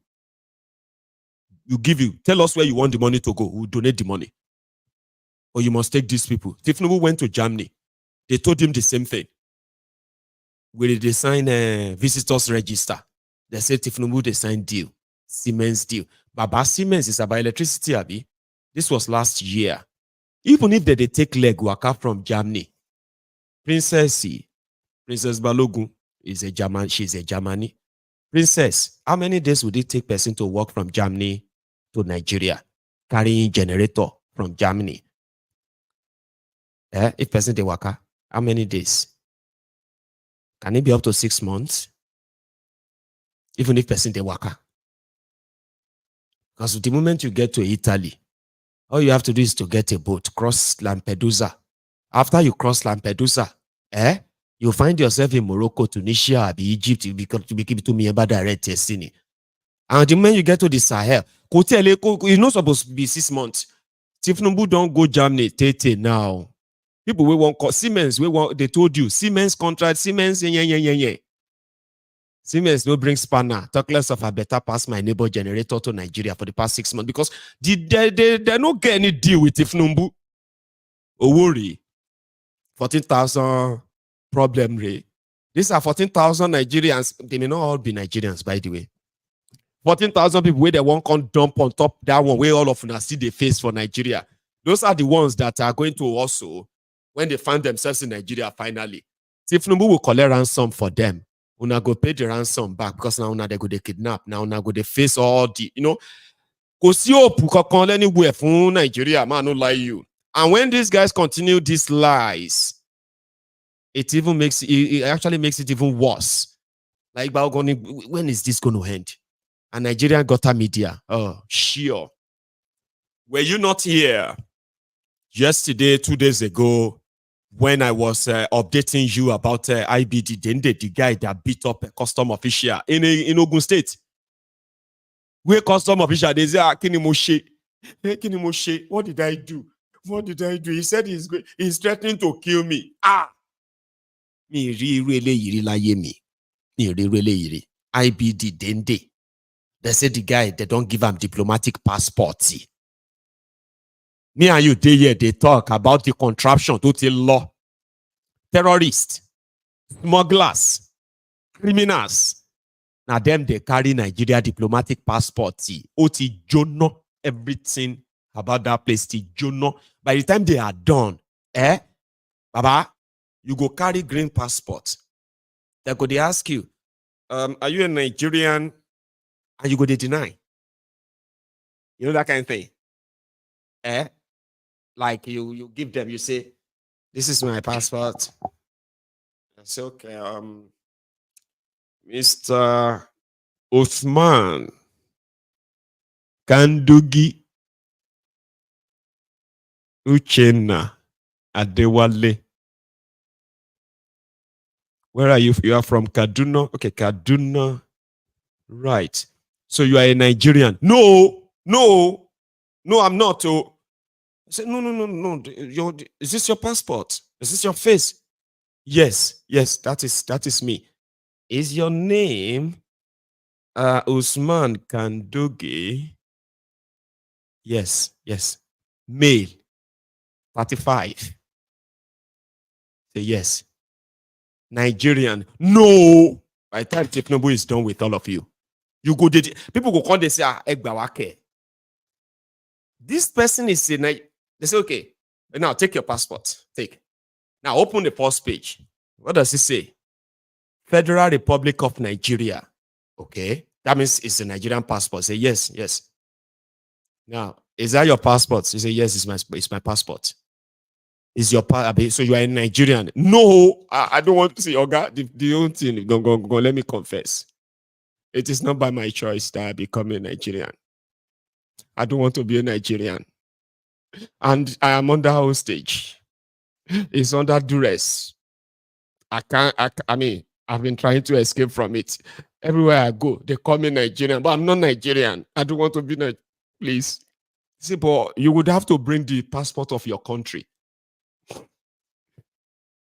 That's the problem. That's what they will do to a lot of you. You will burn that passport to at some point. It won't change anything per se. Or there will be no pity party for anybody. In fact, we have passed that stage of pity party now. You cannot blackmail me. You cannot emotionally blackmail me. You cannot gaslight me. In a nutshell, now all of us, they feel the heat. So, more would they react the way we feel like? Are you with me? So everybody is feeling it, including you. But by the time they are done, Toba ma fi shetan with everybody. Ento maku matiku, ento maku lumaku. People will go die, go don't die. Now only those will go remain. And those will go remain self kolomashiwani walking corpses. So yeah, close your eyes for breath. May you not become a walking corpse. A walking corpse is the one that is still breathing. And you are seeing them like people. Everywhere you go, you are millions of Nigerians. You are seeing them on the road. Here you get. Everywhere you see them. All of them like that. There are so many of them that they are only physically here. But when it comes to having a one-on-one conversation with them, you will realize that law. They are just here physically. And it is because if you understand what are mental damages that the economic hardship and ruin has done to have done to these people who have nobody to talk to, people who have nobody to discuss how they feel, where people have been bottling their frustration, their failure, their hardship, sufferings, to the point that they have zoned off. But all of them, and that is why any small thing, Esa, please shift. Kinigo, day. Did they send you to me? What do you mean by I should shift? Shift where? Sorry, you. Just go and sit down behind you. I said, what did you do to him? I said, I didn't do anything. When I came into the bus, I said, he should shift. He just lost it. He said he will kill me. This country, God help us in this country. That's everybody don't they mad everywhere now. Now that is what they are turning you into slowly and slowly and slowly. You don't laugh like before anymore. Let me ask you this personal one. If you are watching me from Nigeria, be honest. When was the last time you actually laughed heartily, genuinely. I'm not talking about those laughs that you have to laugh to some jokes that are not funny. Because if you no laugh, they no go serve you. They no go count you among people who go chop dinner for that house tonight. You know that kind of life. Your source of dinner is talking. You know, laugh. When was the last time you genuinely felt happy that you actually laughed? See that simple thing where I just asked now. Look at that simple thing I just asked now. It might sound somehow to a lot of you, but it's so huge.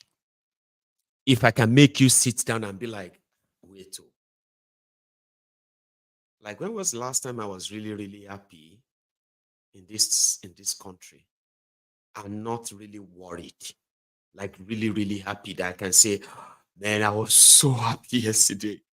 Man, if I remember what happened yesterday, I'm still kind of smiling and, that kind of a thing. When was the last time you had that? You watching me from Nigeria. Be honest, though. Nobody go beat you. Because if you go for therapy, psychotherapy and all of that, these are the things they will ask you. Like, when was the last time? When was the last time you felt so angry? So angry that you were like, you're so angry. Could you remember why?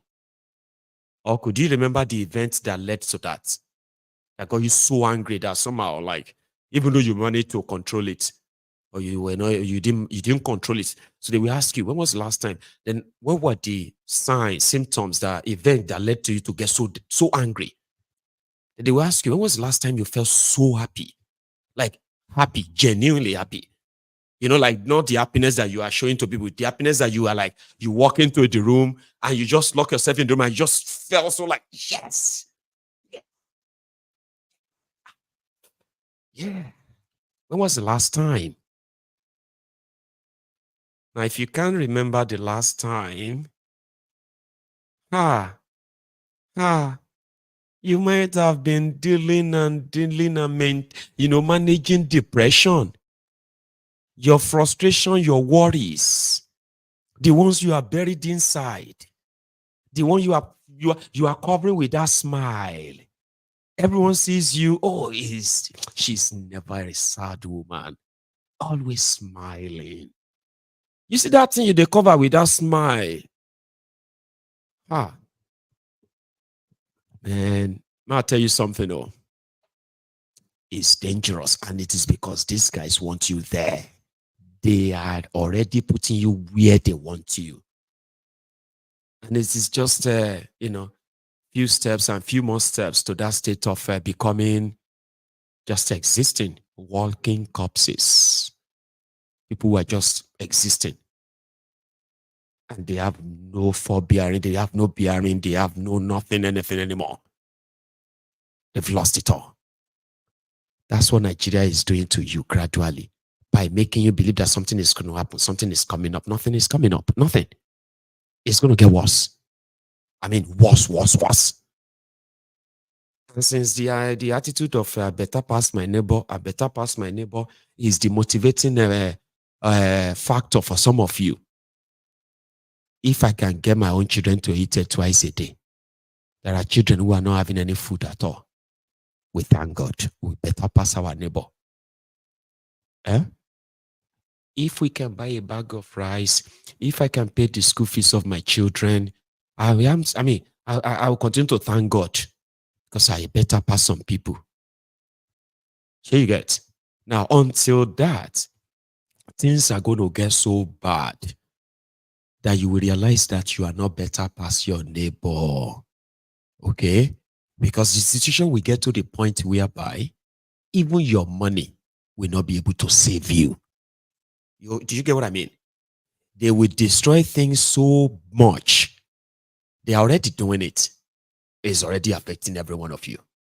People are already dying simply because they cannot have access to adequate medical care, even with your money. You don't need to beg people. All you need is medical care. You will pay, but there is no care. It is going to get worse. And they are going to keep acting up like this, pretending that something is happening when nothing is actually happening. I am going to take calls tonight, okay? But before that, I want to show you something. In 2023, we had the prospect of helping to spread this, our message, by also adding the physical part of it, physical to it, okay? What I mean is that I am a preacher, I am a teacher. My message are being digested by people who believes that they carry so much, so much light, and they want them heard everywhere. So I am a member of a union called the Yoruba Union. Yes, the Yoruba Union, an organization that we've put together to bring together all the Yorubas that are interested indeed in the progress and liberation of the Yoruba race from this contraption. So we chose to help build that foundation, trust, as Nigeria is, tearing apart. As a lot of people are unsure, what exactly should we do? Myself and so many other Yorubas and friends of Yoruba,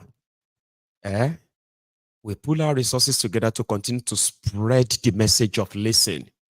What you are witnessing in Nigeria today is man-made, and it can be completely avoided if all of you begin to believe in yourselves.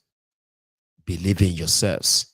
Believe in ourselves enough that we can defend ourselves, defend our people, protect them, prosper them, and indeed be great people that we've always been when our kingdoms were still kingdoms that colonial thugs were so attracted to that they had to invade us, alter our development, alter our civilization, and then managed for so long to kill and destroy our identity. They haven't really succeeded. A lot of people want to fight. A lot of people want things done as soon as possible. Well, some of us in the Yoruba Union believe, wait, how about we begin to earn the trust of the people that should know in the first place that they are in a trapped contraption. Now, you can't really save people who don't think they are in bondage. Now, there are people who are saying they are hungry. Nigeria is this or that. Doesn't mean that they do not love the bondage called Nigeria. So we decided that we will take it upon ourselves to ensure that not only we are educating and enlightening our people, we are also supporting them where needed. With little resources that we have been touching lives. And I'm so proud of all of us on this platform. Because when it comes to pulling our resources together, I have seen so many of us here who have participated in cash and in kind because you believe that humanity comes first. And I'm also proud of our own, on the field lieutenants, starting from the Nigeria coordinator, which is the Oduduwa land coordinator for the Yoruba Union, Princess Balogun, Omoba Berin Balogun. Yes, Ahmed, Olanrewaju Buhari. The irony. So the last time on this platform, in 2023, a lot of people got so mad, especially Yorubas in diaspora. I know so many of you like that. You were so pissed off, especially when you saw the role some Yorubas played in this tribal, ethnic, fanatism against the Igbos. And they did all of that just for a drug dealer. That pushed a lot of you back from ever helping anybody anymore. And I can promise you, we felt that. Well, we've said it many times again and again that, you see, this is what we are doing. This that I am doing, it is a thankless job. If you join it because you want to be a star, you won't be. At least you won't. If you join this because you want to make money, you won't make money because there is no money to make. Rather, you will actually have to put your own money in it. So, but we are proud of what we have done, and I'm proud of all of you. We saved lives. We actually gave hope to some people in Yoruba land where your criminal politicians failed. We offered succor, and we did so not because we wanted to be praised or thanked, but for the record, we did. And for posterity's sake, we also did. You remember Mr. Lukman, the man that we paid for his amputation of his second leg, the man who lost his legs to, is it called gangrene or something like that? So yeah, his life was saved.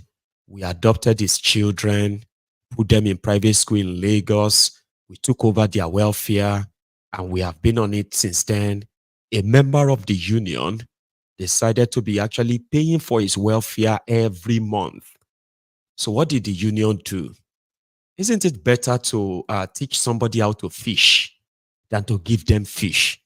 We can see what Nigeria has become or is becoming. And for people like him, it's always going to be extra hard. Mr. Lukman, and another lady as well, whose daughter we have also adopted for over a year now. School fees paid, and welfare is also taken care of. And the woman herself, right there in Ota, we've managed to also reach out and say, listen, take this and support your business.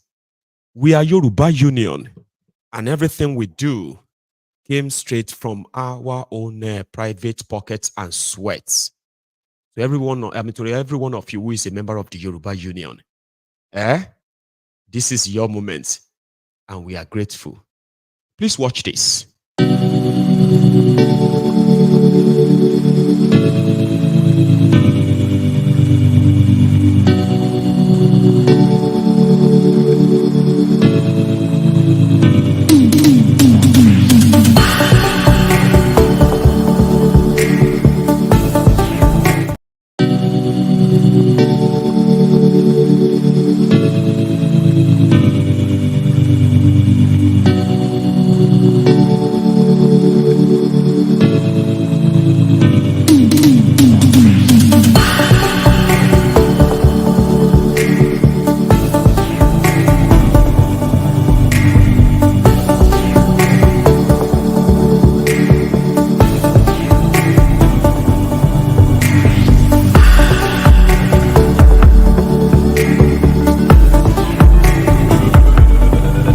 pé ẹnìkankan mọ́ kò sí ìyá kò sí bàbá kò sí anybody mo ṣàbẹ̀rẹ̀ sí ní bẹ lọ́hùn ìwọ ọlọ́hùn mọ́ sọ ọmọ mi di ọmọ ọlọ́mọ kí mọ́ dípò àwọn ọmọ àbẹ̀ sí ní mọ̀ tọrọ jẹ ìyá àbẹ̀rẹ̀ sí ní bẹ lọ́hùn tó nígbà tọ́lọ́hùn ṣe ẹsẹ̀ mi jẹrà oore jábọ́ egungun ẹ̀ lásán ó wà ń ta yìí kò sí ẹ̀ràn kankan tó kọ́va egungun lásán ni mo kàn fi àkísà mo fi ráǹpù ẹ̀ pé kí lọ fi lọ ta fi wá nǹkan tí àwọn ọmọ mi máa jẹ mo wá bẹ̀ gbogbo ọmọ Nàìjíríà kẹ́ ṣàánú mi kẹ́ síjú àánú wò mí táwọn ọmọ mi ò fi ní dọmọ lọ́mọ.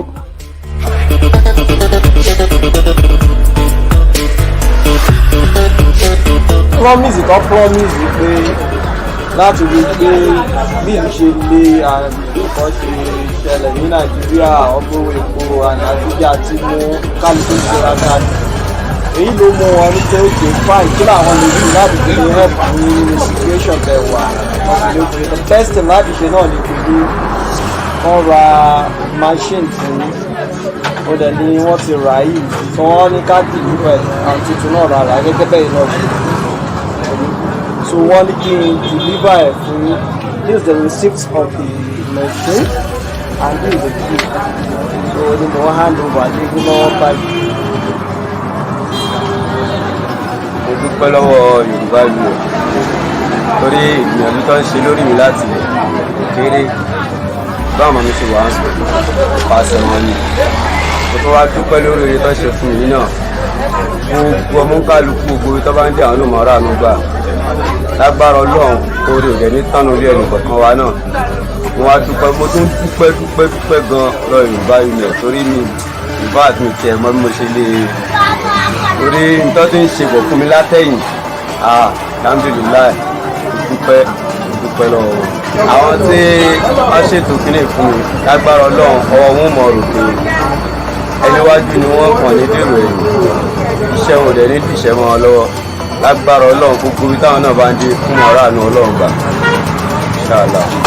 kóra ìdí ọpẹ́ mi pọ̀ báyìí ìdí ọpẹ́ mi pọ̀ torí lọ́jọ́ yẹn náà a nígbàgbọ́ ẹ̀dẹ̀ tún mú ìlérí ṣẹ a dẹ̀ mọ̀ pé irú ẹ̀ bẹ́ẹ̀ ó sì ń bẹ wájú oore báyìí tó kọjá òye tiyín náà Ọlọ́run ló mọ̀ ṣe fún yín o ẹ̀ ní ṣìṣe o ẹ̀ ní ṣìlẹ̀tẹ̀ o òun tẹ́yìn náà mọ̀ jẹ tẹ́yìn wá kiri ẹ̀ ní rí nǹkan tí ó jẹ yín o tọmọtọmọ tẹbí tará o ọ̀nà yín yóò mọ̀ tẹ̀síwájú o ní Nàìjíríà yìí Yorùbá Union náà Yorùbá Union ó ṣe é ṣe o torí àwọn wájú ni báyìí tó bá wá dé tán náà a ti mọ̀ pé orí ọ̀fẹ́ Ọlọ́run ni Ọlọ́run ṣe o Ọlọ́run ṣe adẹ̀dúpẹ́ lọ́wọ́ yín púpọ̀ adẹ̀dúpẹ́ pé tán Yorùbá Union wọ́n mú ìlérí wọn ṣẹ àti àwọn tó organize orí ọ̀fẹ́ yìí fún wọn torí ibi tí Nàìjíríà ti dé dúró báyìí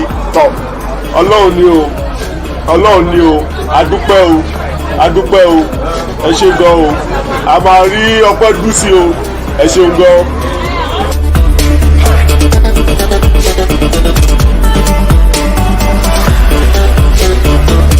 ìrànlọ́wọ́ tí mo kàn ń bẹ àwọn ọmọ Nàìjíríà ni pé wọ́n jọ wọ́n ṣàánú fún mi tó bá lè ràn mí ní ọwọ́ tí màá tẹ̀lé máa fi ọwọ́ fi sẹ́nu ní gbogbo ìgbà àtọmọ mi ọmọ náà tó yẹ pé mo lè rẹ́ nìkan tó lè bá mi máa rán lọ sí skul pé tó ní mi ní fẹ́ kó yẹ pé kí tiẹ̀ tún dàbí bí èmi náà ṣe dàtẹ́ pé mi kàwé mi ní fẹ́ kí tiẹ̀ náà kó rí bẹ́ẹ̀ òun nìkan ṣe náà ni mo dẹ̀ ní ọwọ́.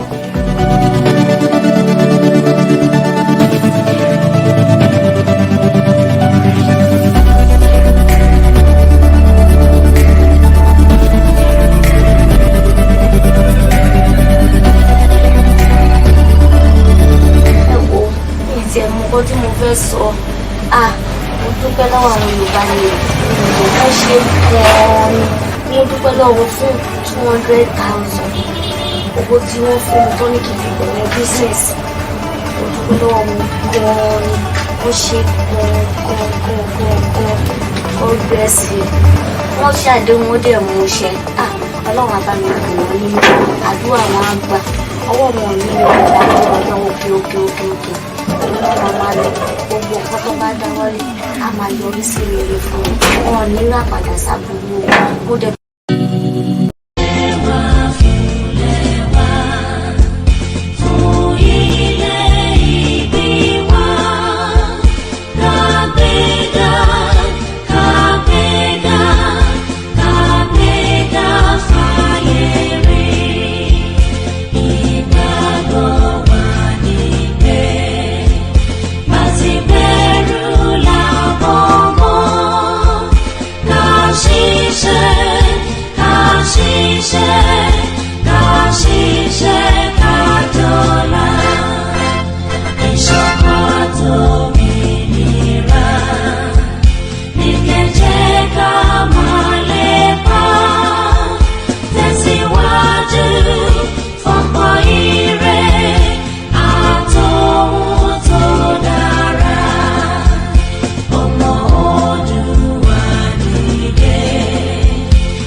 Love that.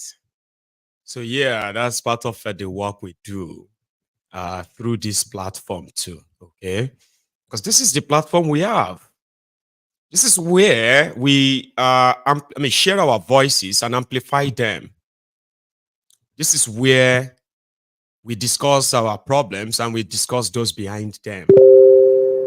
This is where we touch lives, because we do not want to be victims before we will understand what it is to exist in that contraption. We understand a lot by trying to make this our own people also trust us enough that what we are saying to them is for themselves. It is for their own good. They're not going to get all this, all of them are not going to get this Okada. They are not all going to get the free scholarship. They are not all going to get this 200,000 naira each.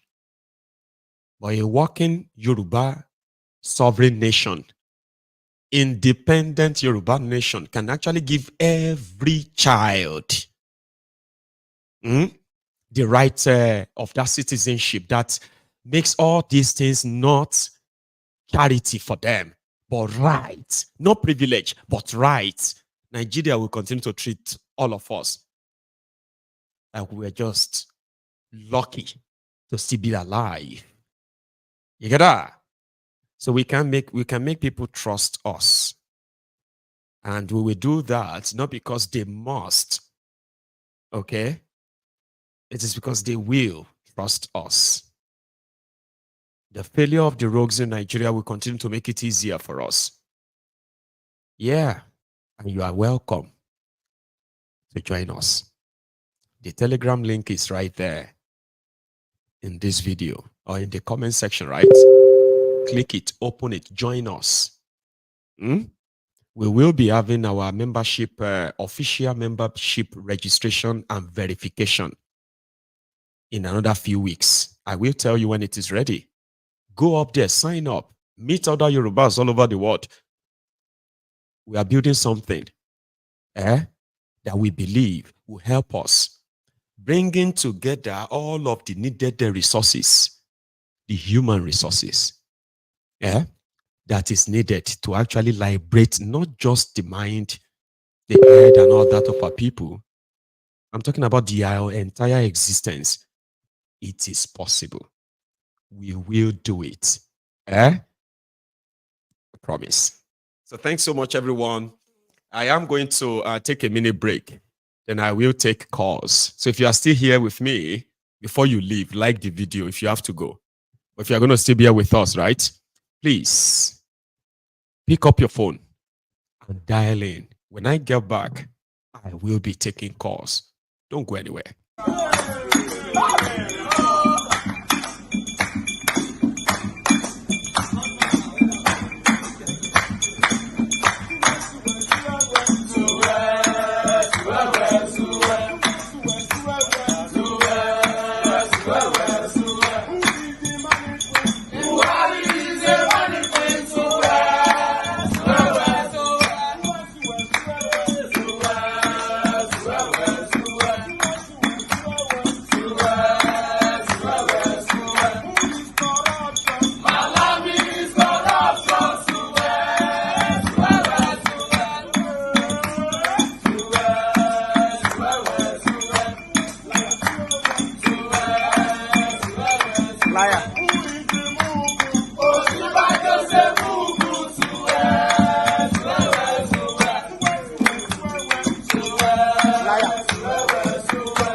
So thank you.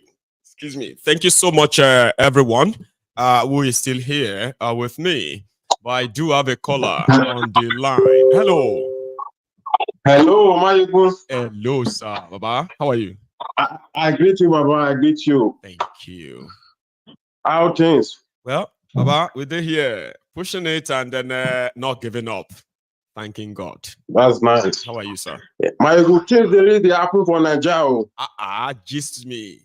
If you don't hear your own too, because G is full everywhere. As things they happen, so are the victims too. People die. If like say, hey, Koolu, they play with them. You don't see these protests where they do. Yes. Into say the labor, this labor union. Yeah.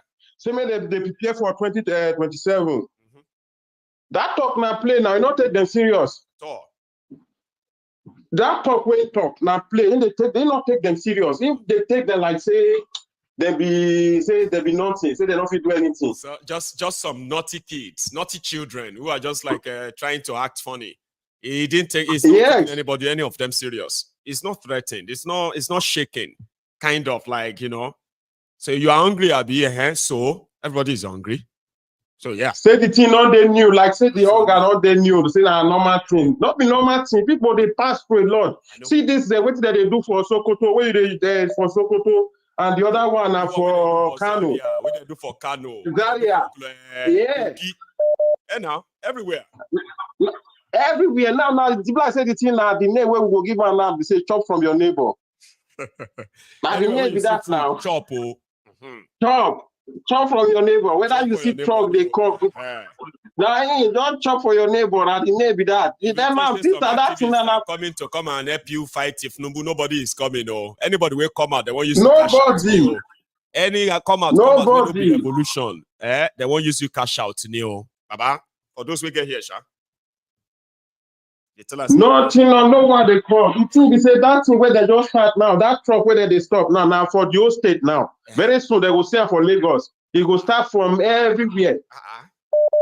They don't tell now the whole state on your own, Abi. Go figure it out yourself. All right. So what would then happen is that that video where would they watch for Kano, they watch for Zaria, all these places, it is coming to the store or warehouse near you. Warehouse, yes.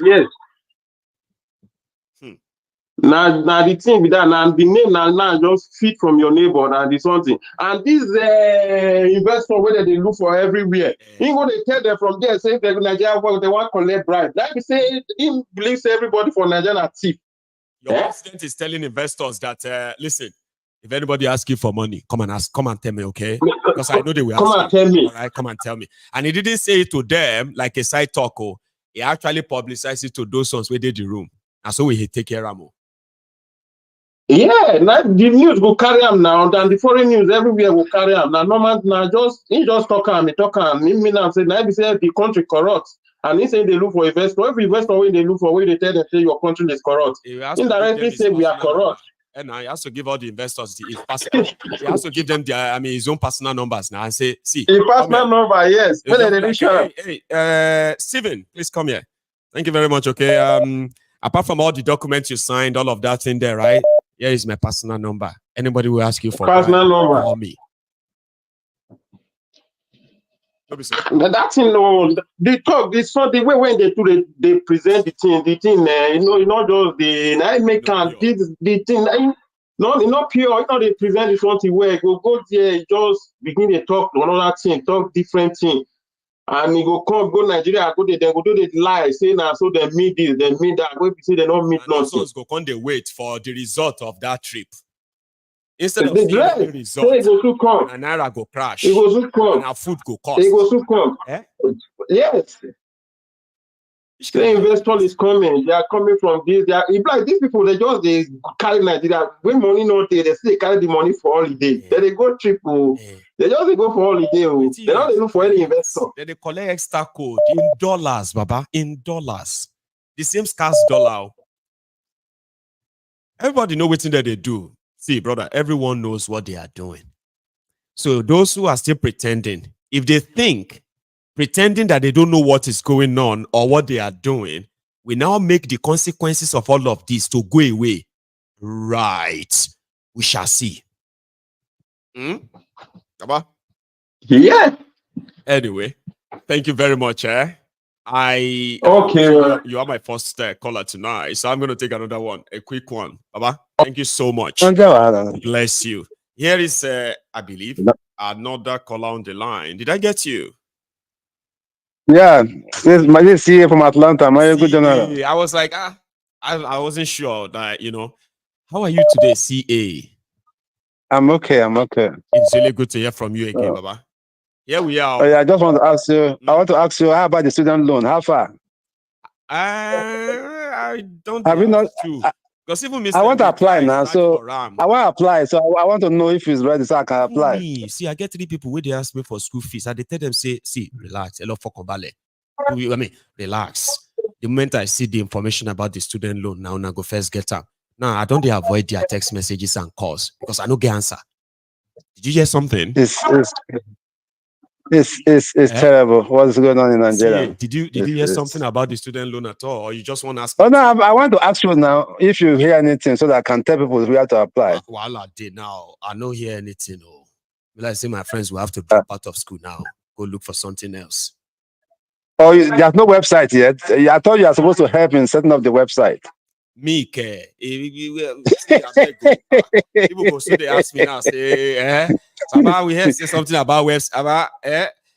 People will promise them 21st of February. They don't remember the name of the person we promised them 21st of February. As we they talk right now, ask any student in Nigeria. That person will promise. Nigeria, Maiyegun. It's just a play with them, lives. Nah, the country don't go. And it's like they have keypad warriors in every group. In my old school association, secondary school, one guy there is just bringing even a bajak. I said, I don't even know this guy from school. I don't know how he infiltrated our group. I don't know how he became a member of that group. I'm telling you. You have somebody in your group that pretended to go to school with you, right? Now, now, you are questioning that, like, when did you even go to school with this one? You are not sure. I've seen the name. I checked the face. I keep posting things about anything pro Tinubu, anything pro APC. He will put it online. And of course, I will always contact him. I always contact him immediately. Hey, I'd be like, whoa. I get one friend. I get one friend. You know what thing they do? He go on Facebook. As I am live now. Let's say. Yeah, so I'm live now, right? So this my pal will come there and he will come and type Tinubu for second time, Tinubu 2027, inshallah. Just to watch the reaction of the person talking. The reaction there. And the reaction of those who are watching. Here you get. So they will not be like, now Google kill you. You this person that type Tinubu 2027, you go die, you go share, and all of that stuff, right? This is his own way of testing the the water, coping and feeling. React. This is the situation. Situation. That's why I said. Yeah, like you said. That's why I said something about it's like frustration. Go on. It's like somebody whose house is on fire. Instead of to look for ambulance or fire service to quench it, you are pursuing rat and other stuff. There's no miracle with this dollar increase. There's no shortcut to it. What you stated is more production. You have to move from consumption to production. That's all. That's what drives the naira. Not fighting bureau de change, arresting them or Binance, arresting Binance official. That's just a temporary measure. It's still going to go up. Yes. Right now it's about 1,600 per dollar. I can assure you by July it's going to be 2,500. Long CCA. Let's say you say. No, I'm not giving them. I'm not giving them a long group. Inside you, they tell you say, wait till you they see. As bad as it is, you know which sham on top Niger. That's why they use July. By July, if you don't enter 3,000. By July. So what would I was telling my wife today about CA. About the skit I saw. I think it was a girl from Kenya. It was talking about best airports in Africa. Of course, they mentioned South Africa. They showed the airport. They called Kenya. They showed the airport.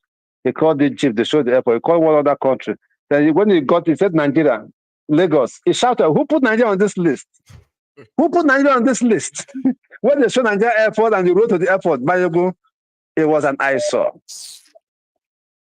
Well, let me not take your time. Let's keep. Like they say, we should keep praying. Let's keep praying for the nation. Thank you. Bye bye. We'll keep praying then. All right. So that's the list, isn't it? Because you just be like, whoa, man. It now depends on the kind of prayer you are praying for Nigeria. Listen, I used to say, stop praying for Nigeria. It's a waste of prayer. But I'm advising you to pray for Nigeria. Okay? When you do your homily, in the morning, what do you call that? Mass in the morning. When you do the morning prayer and the rest of that, you've done all you have to do. To those of you who are really good in prayers, right? Please pray for the breakup of Nigeria and save lives.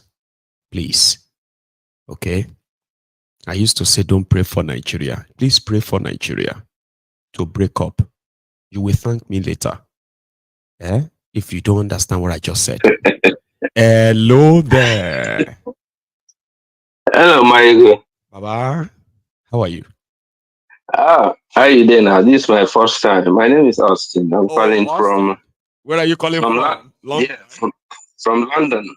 Yeah. Beautiful. Austin, when somebody called for the first time, we have something to welcome them. And this is yours. Yeah, there's a new member who has made it through tonight as well. How are you, Baba? Oh, yeah. Well, I tried it a few times. I'm so happy I got you tonight. I've been listening to you from 2022. Actually, I was in Nigeria in February to April in 2022 in the run-up. 2 years ago. And all sorts of things happening. I was in Lagos and I was surprised, to see Lagos the way it is. But anyway, that's not the reason I called. There have been talks all over about what is going to happen to Nigeria, what is Nigeria. Some people call Nigeria as a contraption, or people forced us together, and all those talks. The question for independence and self-determination is quite supreme, and the human rights of any group, anybody, even in the family. Right. I have the approach. I'm very independent. In fact, there's a lot of you in me. You're a far younger person to me, but I really appreciate, and I think I see myself a few things in you. Your boldness, your unapologetic, especially talking about this. I know people say that criminal children who grew up into. I didn't even see that as something that is a quality until people started saying, "Oh, yeah." But it's pretty much like natural instinct. I used to be always angry, like genuinely, seriously, right? Like every time this one that I'm now talking to people, and all of you are like, "Oh, you are funny. Oh, your message is deeper." Before, it was always anger, rage, and all. I could see that. You get I don't give a damn about what will happen. I will speak, I will react the same way. But then I started growing old. I just felt like there are many ways I could deliver this message. Baba? Can I tell you something? Tell me. Can I tell you something? Please. You are the younger brother I never had. Oh, thank you, Austin. Honestly, I see a lot in you that I know is my quality as well. People think, they call you. Do you? Oh yes. They call you names. Some people say you're arrogant, you're insultive, you're not disrespect. What is respect and what is disrespect? You see, this Nigerian thing about religion, we are killing ourselves with religion. Religion is nothing. Religion is an instrument of oppression. But anyway, that is not the point. The point is that Austin, please. Yes. Religion itself is an oppressive instrument that is crafted. If you look at the history, the Christian ethics and all that, look at the Bible and everything, nothing will ever come out of religion that will make a country good. You can see that we have churches and everything. Look at what England is. England started moving away from religion into the democracy, that the welfare system that they have, we enjoy today. That's right. But what is Nigeria doing? Nigeria is digging itself into the hole of poverty, deprivation, and penury. Young people don't have chances. The children, or the people who are following in all those young APC people, where they're apprentices of the likes of, in fact, Wike and all. Wike is an apprentice of. I'm from River State. I'm a Calabari man. Bless you. You understand? Wike is an apprentice of the likes of Odili and all those things. But that's another argument.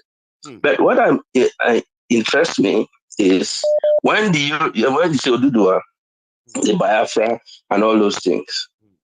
You know, the average Nigerian has typically the same characteristic.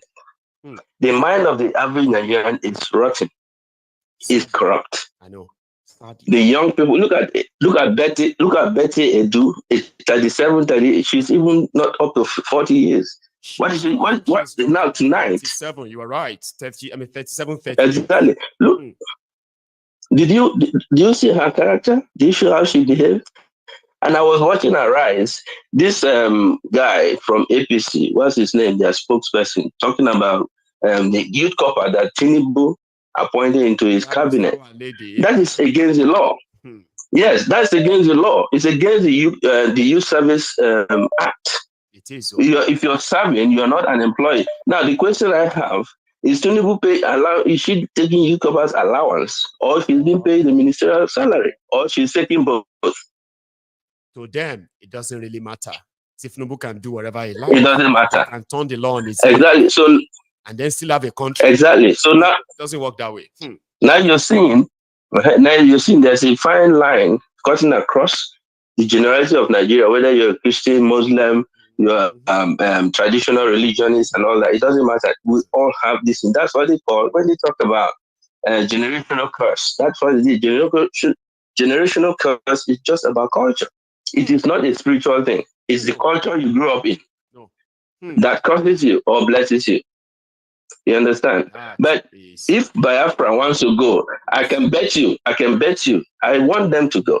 I want that independence, that regional autonomy and all that. But yes, but for me, they might not succeed very well. Maybe what is happening or what has happened to them, especially in Lagos, might turn their mindset up. Traditionally, the Igbos are not autonomous. They all have independent units. They are not that set up. Exactly. Whether Biafra will succeed or not, I don't know. But I know that there will be problems. Even within River State, for example. There are problems. Look at what Wike did. Look at what Amechi did and Odili and all those. River State is the second richest state. That is now like becoming a systemic division that to say, you know what I mean? The Rivers are going to remain divided until a faction comes to power. Very divided. Very divided. All that. I get that. Exactly. So River State is the second richest state in terms of revenue. 62% of regional people are poor. Look at Bayelsa, it's the second poorest state and the petrol state. There's no road linking Port Harcourt and Bayelsa clearly. Even below poverty. Over exactly. 90% of Bayelsa. Exactly. And they are compared, but they are even compared to people of Zamfara. You know that? Exactly. And to further the indictment on Bayelsa, Jonathan came from there. What did he give them? He took University of Itoke. There is no plantation, there is no factory. Okilo wanted to set up a gas turbine to electrify the place. They all killed it. Didn't you see it? What is the meaning of university when there is no work? What's the meaning of university? University is a response to availability of jobs and all that. When people graduate, they get jobs. How can you be building university all over the place? Churches are building, federal universities are dying, private university. This week, from River State, who just died, he wants to build a university in his name. I find that very offensive. Let me not use that word offensive. I find that very, very disingenuous, actually. Pretty much like you see? So, too, kind of. Yeah. Exactly. Look at River State. There's no jobs. People are struggling. A system that needs real investment standard to be maintained, but it has become Tom Dick and Harry of a thing. Exactly. Look at Wike. People are saying it's a perform. Wike say Mr. Project. That guy is so stupid. I know. Building roads. I came from I schooled in Port Harcourt. I know Port Harcourt. I went to primary school. I worked from that's Dio. I trekked to the town, Port Harcourt Township. It's not very far. So what is Politico that we have been building for 80 years, building bridges all over the place? Where are the bridges? Where there's no job, resource farming closed, water, land boat yard is not open, nothing is working.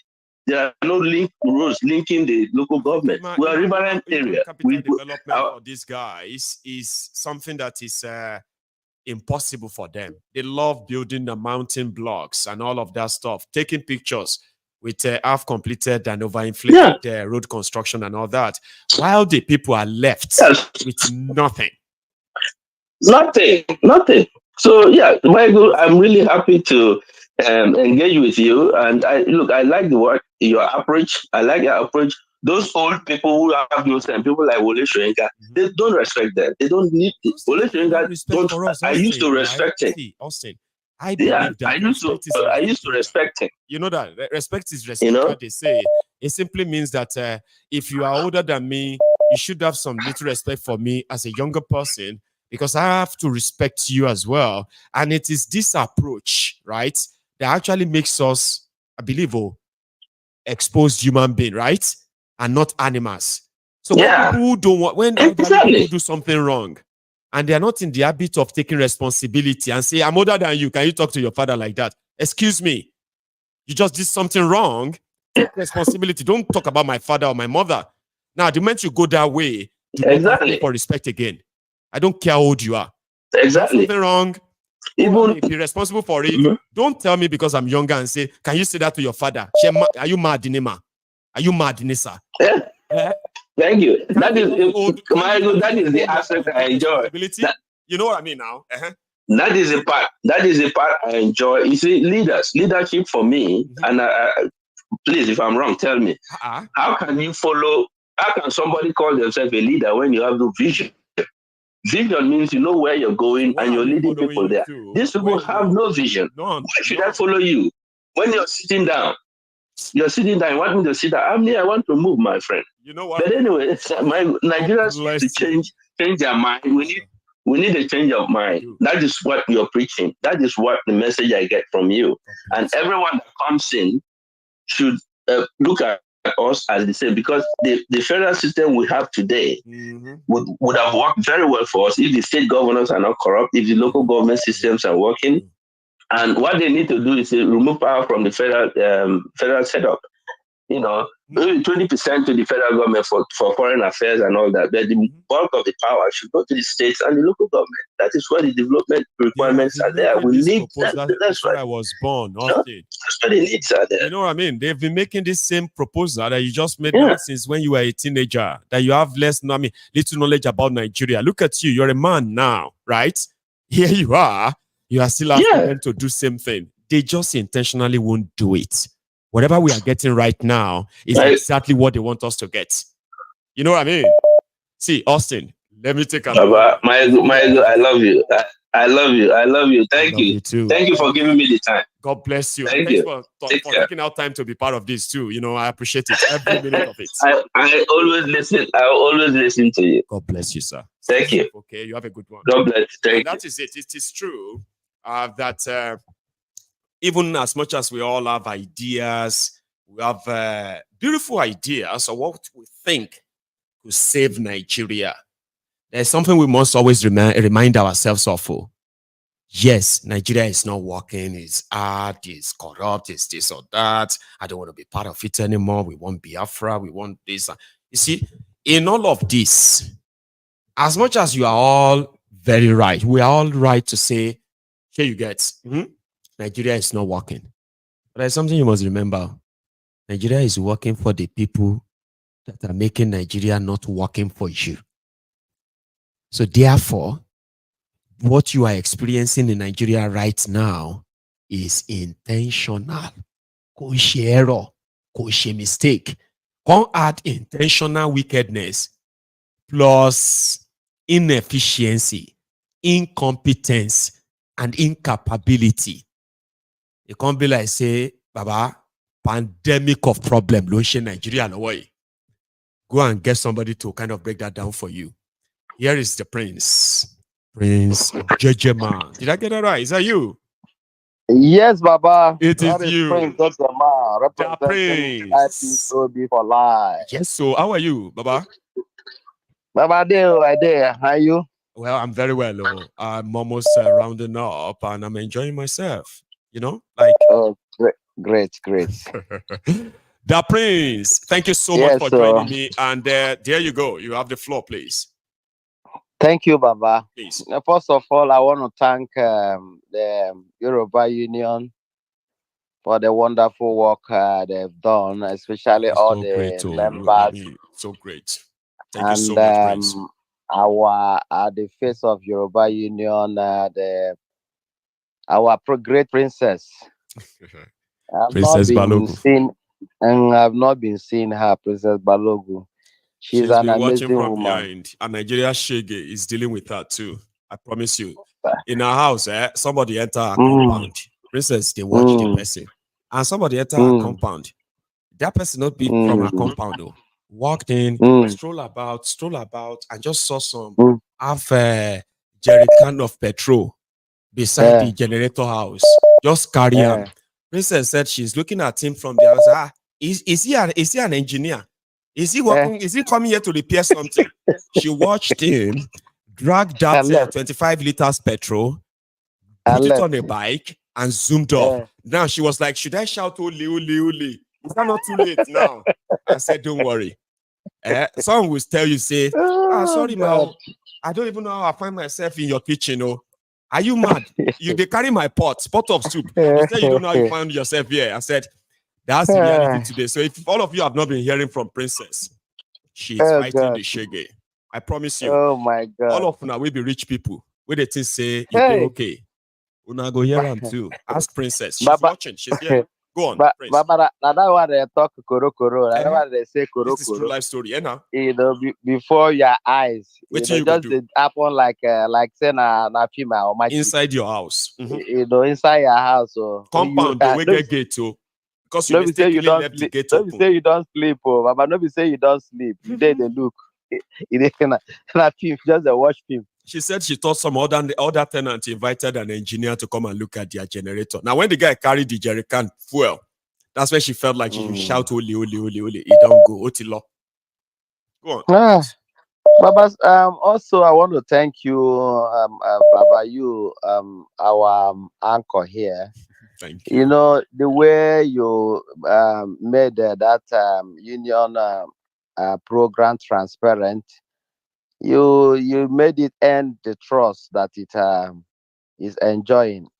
Whenever you called for for people to come together, those who are not even Yorubas, they are very happy to support. I've seen that, which is amazing. That's right. So I really thank you. Thanks. Then to our program today, you see, I've been hearing people talk. They said they are saying some will be having doubt if we have anything else, but not Nigeria, whether how it's gonna work. Nigeria to start with is not a nation. Even to call it a country is management. To call it a zoo self is an insult to animals.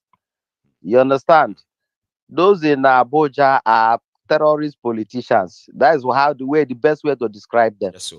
Because everything they are doing is costing lives. It's taking lives every day. About 300 people were killed in Plateau. Did they move? The senators, House of Rep, even the Jaga bandits, the irreparable damages, they were celebrating in Lagos. Is that not out of the way terrorists behave? They are cold-blooded to anything human being. They don't care. So that's the way to describe them. They are terrorist politicians. So it's only in a place where there is not a nation that you can see those kind of things happening. Okay. So and to those who are doubting, I want them to know that Bafra Nation, Oduduwa Nation is going to be one of the best things that can happen to us in that country. Even Arewa Nation is one of the best things that can happen to Hausa people.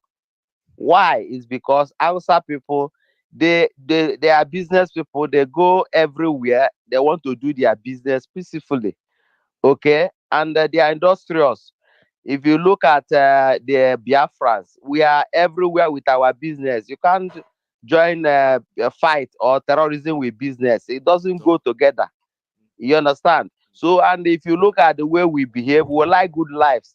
Maybe in December, they were showing houses that are built in the eastern part. You know, we like good life. So our society must be good. There's no two ways about it. Many of us have traveled abroad. We've seen how people live, how country they are being organized. You understand? But when you come back to Nigeria, immediately you enter the airport, you are another human being entirely. You get what I mean? That is what Nigeria is doing to the mentality of our people. Okay, so when we have anything like Biafra, you know, it's gonna be 1 million times better than anything called Nigeria. Anything is better than what they are offering us in Nigeria right now. Let's be honest. I guarantee anybody that it's gonna be 1 million times better. Even though One Nation is going to be 10 million times better. Because nobody is saying, Nigeria. See, everybody who is listening to us, you understand something, okay? Yeah. In all of this, nobody is saying it is going to be easy. What we are saying is that it is going to be worth it than for us to die as unknown citizen in a contraption like this that doesn't value our lives. So if you have to die for the independence of your own region, if you have to bleed to make it work, we are not saying it's going to be easy. We are saying it is going to be worth it. Prince. Sure. You know, Maiyegun, there's one unique thing Nnamdi Kanu did, you know, to Biafran people. Nnamdi Kanu worked on our psyche. You know, he made all of us, he taught every one of us what a society should look like. Most of us that have been living with the mental slavery of Nigeria, the military life of Nigeria.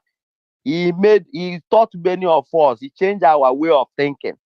Do you understand? That's why we are revolutionaries in this Biafra movement that want for the restoration of Biafra. And surely they are holding in now the Kanu. The IPOB have gotten a solid movement that whether Nnamdi Kanu is there or not, we are going to Biafra. It's not going to change anything. You understand? But all that we are fighting is that our leader is our leader and he must be freed as the court has declared it. Days, so now we have 15 days to the time that they would have to cover themselves in their shame and just announce that it's been granted bail again and let him go. To start with, though, here you get. I'm counting it. Yeah. You just mentioned that and I just remember. Go on. Yeah, you see, the court has freed him. Right. In fact, Nigeria committed terrorism, criminality.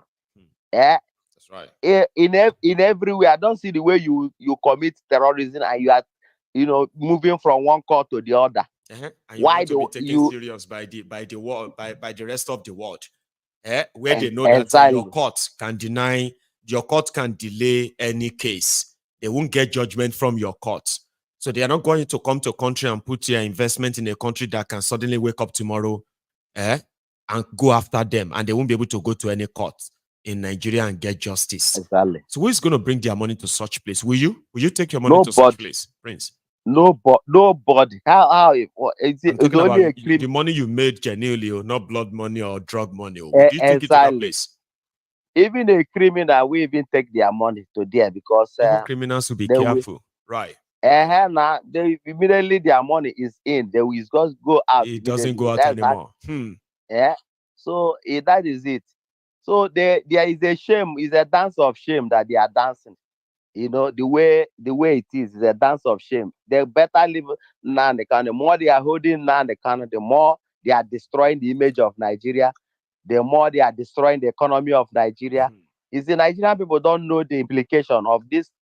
Especially the spiritual part of it that you strongly believe in, that you see they have brought problems upon themselves, but they are not telling themselves. The more they keep him, the more this calamity will continue, right? Exactly, Maiyegun General. Nnamdi Kanu is in fact, if anybody in Nigeria knows something better to do, is to advise Nigeria government, because everything Nnamdi Kanu said, all have come to pass. Is that not spiritual? That is right. Since he says in advance, everything he told them that their PVC is useless, their court is useless, their judges is useless. And all have played out. Has been plotted that he will succeed Bokohari. He said that years ago. He said it's years ago, even before it happened. Yes. So is it this kind of person you think you can just lock up just like that, and you think you have succeeded? It's to me, it's madness and dance of shame. Thank you, Maiyegun General. Let's see how they will cover that up and probably save their house in the next few days, or it will just be that fly that fail to yield the 1A and follow the call to the grave. Exactly. Thank you so much. You stay safe, please, okay? And take it easy. God bless you, Baba. God bless you. All right, take it easy. So that's Prince Jejeman, ladies and gentlemen. We've had a wonderful 160 minutes so far. I do have an extra 20 minutes that we can use or use tomorrow. How about that? I know. So we are going to have our brunch time tomorrow, as usual. All right.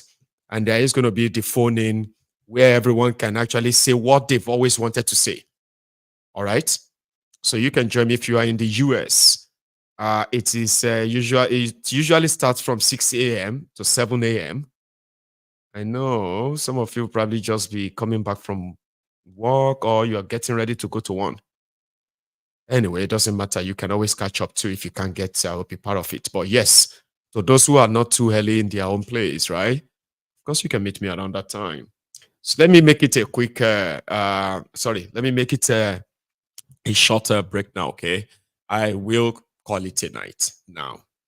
But tomorrow, we'll have a long day, starting with our brunch time.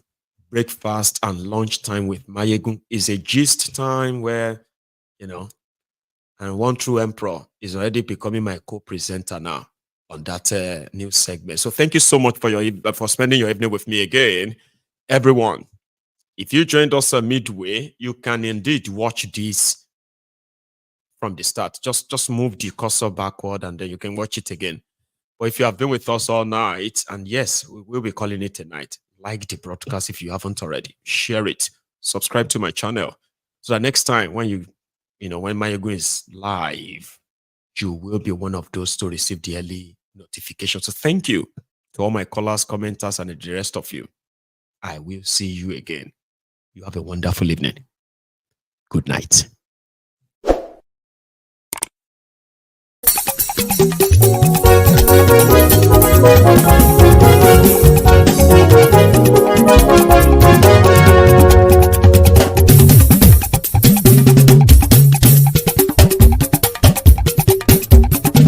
Maiyegun làwa mọ̀ làmọ̀ tó dòdòdò. Maiyegun Diary láyé bí nàmbà wá.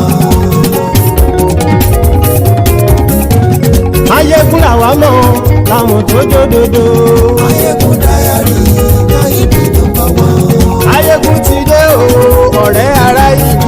Maiyegun Diary láyé bí nàmbà wá. Lórí Facebook, lórí YouTube. Maiyegun Diary láyé bí nàmbà wá. Gbogbo bó ṣe ń lọ ni Maiyegun já wa sí. Maiyegun Diary láyé bí nàmbà wá. Àṣírí ọ̀jẹ̀lú kì í bò níbẹ̀ o. Maiyegun Diary láyé bí nàmbà wá. Bó bá ṣe eré àní Maiyegun máa wí.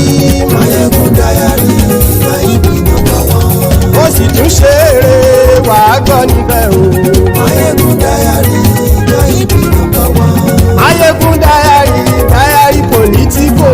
Maiyegun Diary láyé bí nàmbà wá. Godfatherism kò sí lọ́rọ̀ Maiyegun. Maiyegun Diary láyé bí nàmbà wá. Ẹ farabalẹ̀ sẹ́ o kẹgọ́rọ̀ lẹ́nu o. Maiyegun Diary láyé bí nàmbà wá. Àní Maiyegun làwa mọ̀ tó dòdòdò. Maiyegun Diary láyé bí nàmbà wá.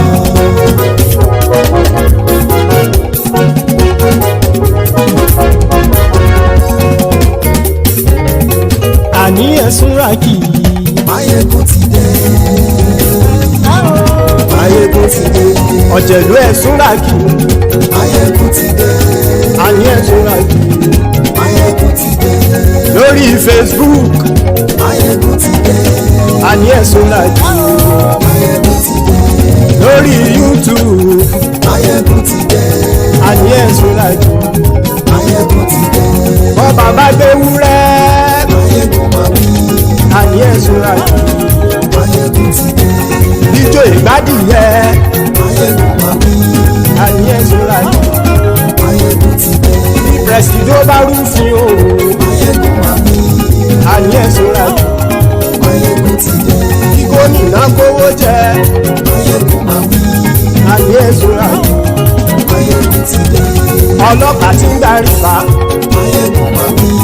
àní ẹ̀ súnra kì. Maiyegun ti dé. aṣòfin tí ń rúfin o. Maiyegun máa wí. àní ẹ̀ súnra kì. Maiyegun ti dé.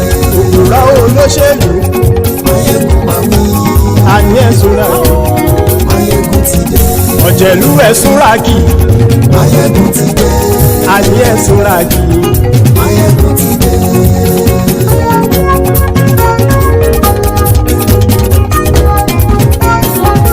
Maiyegun ti dé. gbogbo ọ̀jẹ̀lú ẹ̀ súnra kì.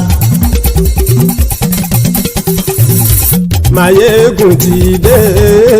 gbogbo ọ̀jẹ̀lú ẹ̀ súnra kì. ṣùgbọ́n ní bá ti ṣe èyí tó yẹ kí wọ́n ṣe ọmọ bá dèrò ní fi wọ́n níran o. Maiyegun ti dé. Gbogbo ọ̀jẹ̀lú ẹ̀ súnra kì. Maiyegun ti dé. Gbogbo ọ̀jẹ̀lú ẹ̀ súnra kì. ṣùgbọ́n ní bá ti ṣe yìí tó yẹ kí wọ́n ṣe ọmọ bá dẹ́rọ̀ òní fi wọ́n níran. wọ́n fowó bẹ́ẹ̀ o Maiyegun ó sọ pé wọ́n ò fẹ́ bẹ́ẹ̀. wọ́n fowó bẹ́ẹ̀ Maiyegun ó sọ pé wọ́n ò fẹ́ bẹ́ẹ̀. oníkan ṣáàtì ṣe yìí tó yẹ kí wọ́n ṣe fáwọn ará ìlú tó gbé wọn débẹ̀ o. Maiyegun ti dé. Gbogbo ọ̀jẹ̀lú ẹ̀ súnra kì. Maiyegun ti dé. Gbogbo ọ̀jẹ̀lú ẹ̀ súnra kì. ṣùgbọ́n ní bá ti ṣe yìí tó yẹ kí wọ́n ṣe ọmọ bá dẹ́rọ̀ òní fi wọ́n níran. kì máa yí ṣe eré ọ̀rọ̀ yìí kì í ṣe ẹ̀fẹ̀.